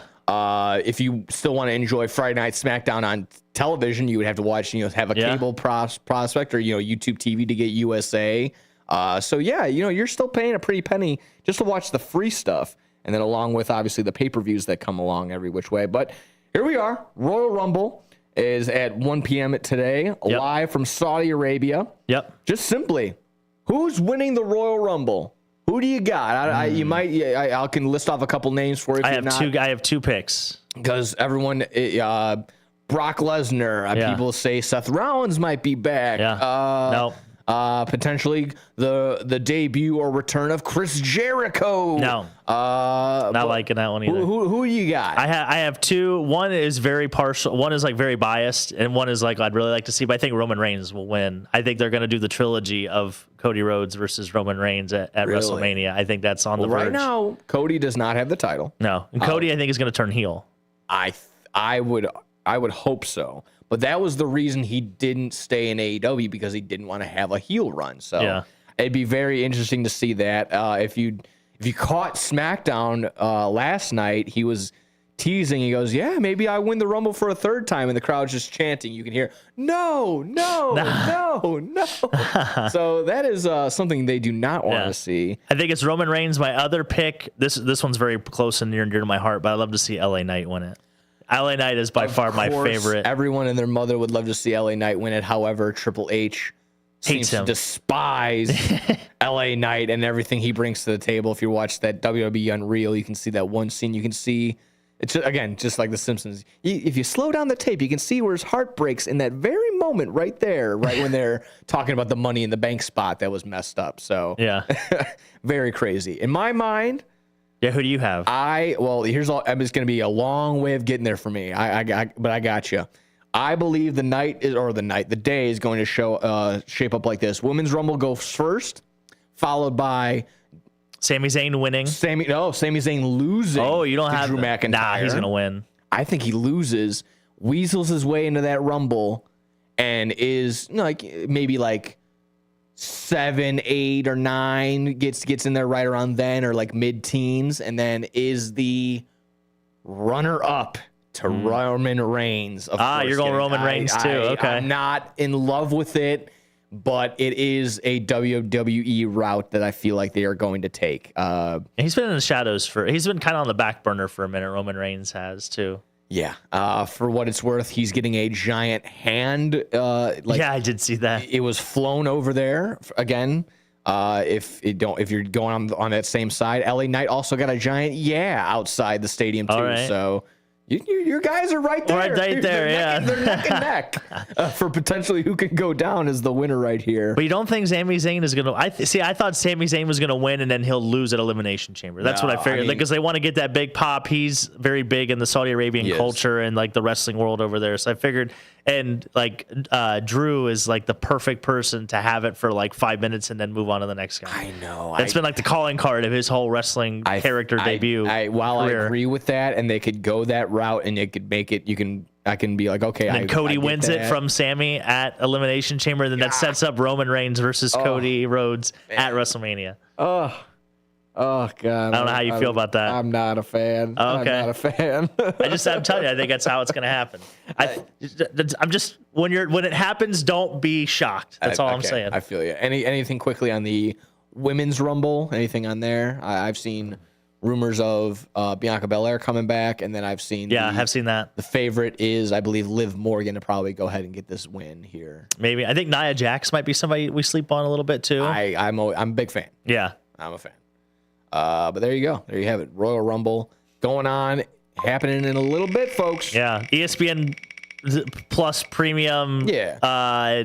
Streaming Netflix. Yeah, all the acronyms you could throw, or all the words you could make it into that. Plus additional additive. Unlimited. Yeah. Well, this one's a good one too. What do we got? I'm going to refer to my jersey on this one, as you kind of also made mention to earlier. The Milwaukee Bears is a fictional team from the movie Basketball. If some are into that, those hidden comedy gems from the late 90s and whatnot. So, of course, this is Joe. On the back is number 4. Oh, I got number 44. Joe Cooper. Yeah. Going on for that one. Your last name. It's my cousin. Yeah, there you go.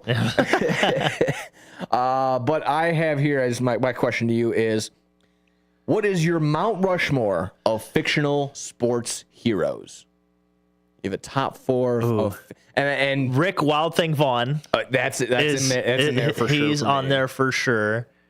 And I don't want to limit you, but Adam Sandler is a lot of sports. Yeah, characters, I know. So you can give me one or two. I'm leaning towards one. Waterboy, yeah, Bobby Boucher. I think is probably the one character. I'm either Bobby Boucher or I go Mean Machine. I might lean towards Paul Crew. Yeah, Paul Crew. Oh man, I was thinking. I just lost my train of thought. Bobby Boucher was one. Shane Falco was another one that I thought about when you said that. Who's that? In The Replacements, he's Keanu Reeves' character. Gotcha. Man, Mount Rushmore of fictionals. Man, that's a good one. I like that. Who's the fourth brothers one? In Slapshot? I would take one of them. Oh, that's a good one too. That's a great one. Man, who's gonna be that fourth? Who's gonna be the fourth fictional character on this Mount Rushmore? This would be a good summer topic Michael too. Oher from The Blind Side. No, Right. no, I'm just kidding. Man. No, man. Yeah, that's kind of where I was at. Too. Yeah, Paul Crew. Paul Crew's not a bad one. Yeah, it makes. I'm trying to think like baseball too. Like, is there a lot of fiction other than like Major League, obviously? Rookie of the Year. What about the kid that was the pitcher? What was it? What was his name? I mean, he could throw, in the mid 90s at like 12 years old. Imagine his ceiling. His ceiling has got to be incredible. Yeah. Yeah. Let's see. I'm trying to pull up Rookie of the Year. What's the name of the character? Is it? Yeah. Because Henry Rowan Gardner. Yeah. Henry. Yeah. That's yep. An unskilled little leaguer who dreams to be playing in the major leagues. Nice. But I think that's probably, yeah. I mean, you're right. Adam Sandler does have because you got everything from the Paul Crews, the Happy Gilmores, the Bobby Bouchers, He's got it all. Yeah. Got it all. It's too bad Billy A. Madison wasn't an athlete. Yeah, that's true.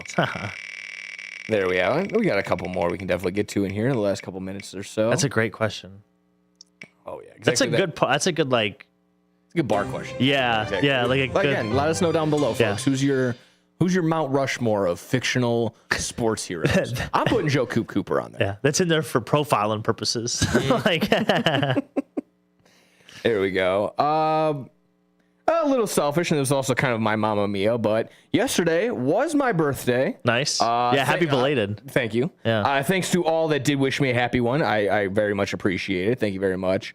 Had the pleasure of sharing said birthday with a couple of celebrities, including Becky Lynch, the man, Becky Lynch. Andy Milonakis, our favorite MTV comedian. Big Cat, Barstool. Oh, I didn't know that. Yeah, it's his birthday yesterday, too. Nice. And then rapper Kid Cudi. Oh, yeah, nice. Yeah, Kid Cudi on there. So I just want to ask you, do you or anyone else, do you know anyone that shares a big birthday with a famous celebrity or someone that's very noteworthy? Well, I did share my birthday with Hulk Hogan while he was live. Okay. That was one of them. And there was another Hall of Famer that I think was born on my birthday.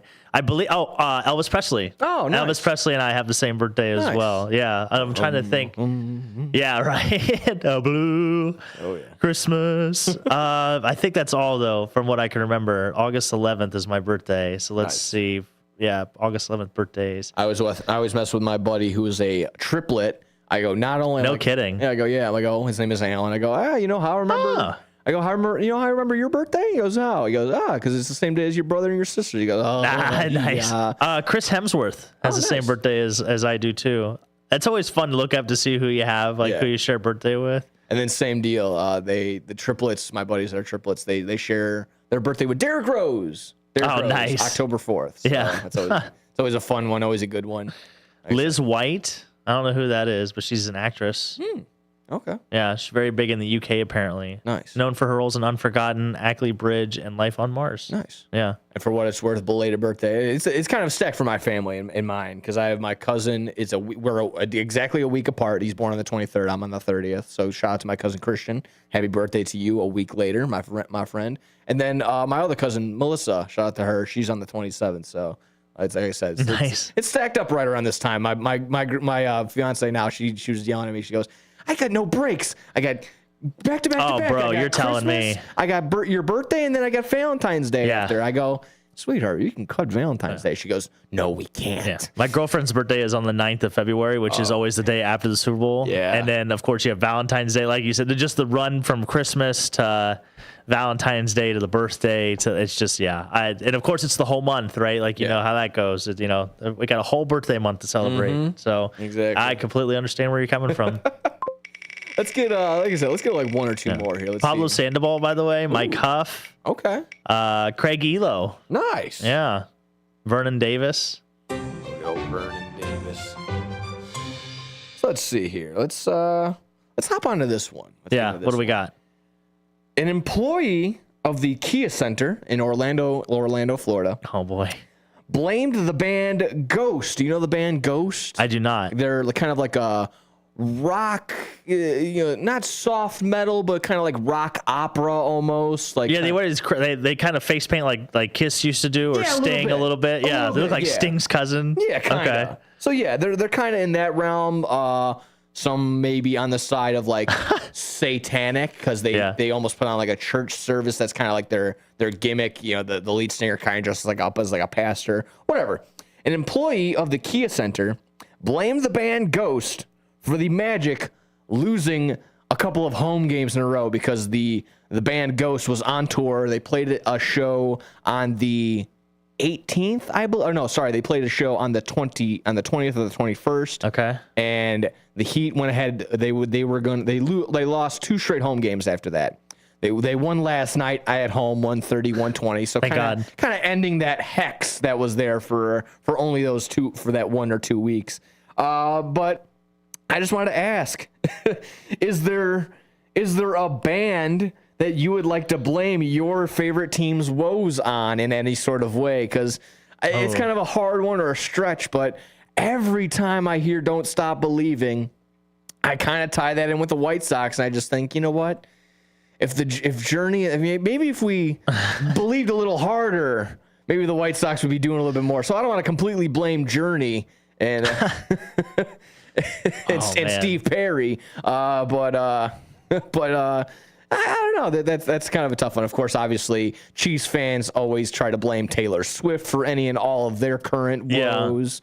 So is there any maybe musical ties or Any other hexes that you can maybe tie into? I mean, I would just say the fact that Soldier Field always has like a slew of concerts right before the regular season starts for the Bears, and they just destroy the field, and then they just throw it out there like it's nothing. So, I mean, Kanye West could have done anything and everything before that show that he had like 2 or 3 years ago, right before the season started. Also, I'm looking at Ghost here. Their guitarist is Nameless Skull Fire, their drummer is Nameless Skull Earth, and their bassist is Nameless Skull Water. So, no names, just fire, earth, and water. Just Avatar Airbenders over there. Literally. Yeah. I'm going to have to look up more on Ghosts. These guys look very interesting. I think they're all guys. There could be a woman in there. I believe so. But, yeah, in which case. I'll toss it up to you. We got about a minute or so left. Do we want to hit Mamma Mia, or do we want to hit one more wheel spin? No, let's hit one more wheel spin. Right, I think the Mamma Mia's have been sprinkled in there. I think so. Honestly, my one was just going to go back to me saying, again, thank you to everyone. Thank you to anyone and everyone that wished me happy birthday. Yeah. Basically back to mine. All right, cool. Let me get this one really quick. Like I said, I opened this up very early on in the show. This is going to be the first time since August that we're not having any sort of football going on. But coming up is the Olympics on February 6th. We have the Super Bowl, February 8th. College baseball kicks off February 13th, of course, right around the corner of spring training. So, of course, the Masters. The Masters. March also, Madness. So pitchers and catchers are going to be reporting in soon, too. March Madness right around the corner. Then, of course, opening day, March 26th. We're stacked up in these months. We kind of don't feel like we even know it. I want to maybe ask you, what is your favorite part of the sports calendar? If there's a maybe starting point, ending point, what do you maybe think is the sports like full calendar? I feel like it's April, or I feel like it's March from the beginning of March Madness or the Masters, whichever one usually happens first. For this one, they have March Madness starting in March 17th and the Masters April 9th. Okay, so probably right at the beginning of March Madness all the way till the end of like NHL, NBA playoffs. Okay. I feel like that is like a nice sweet spot because you've got everything from baseball to hockey to basketball. You've got a nice like smorgasbord of just jam-packed sports and a lot, the games that matter because it's the playoffs. I mean, yeah, I'll have to agree with you. Of course, during football season, we have the opportunity for sports equinoxes and whatnot. Yeah, right. But you know what? Sometimes, I'll be honest, that can be a little bit overwhelming, or simply it's just, you know what? Not every game is like main event worthy. Yeah. So it is what it is. So some fantastic stuff going on today, folks. Of course, we got to everything. We got to a little bit of everything. We did. Today. This was really fantastic show. Nice shot today, Dalton. Appreciate the time. But here we are, folks. We're maybe same time next week? Yeah, I think so. I think we're going to be discussing a little bit anything and everything that is Super Bowl 60 between the New England Patriots and the Seattle Seahawks. So get ready for that and tons more for On the Rise come next week. Nick Johnson, Dalton Cooper, On the Rise. Love you guys. 1410. Now available on Amazon.com and BarnesandNoble.com is the book called DUI Jury Trial, which is the true story of a truck driver in Illinois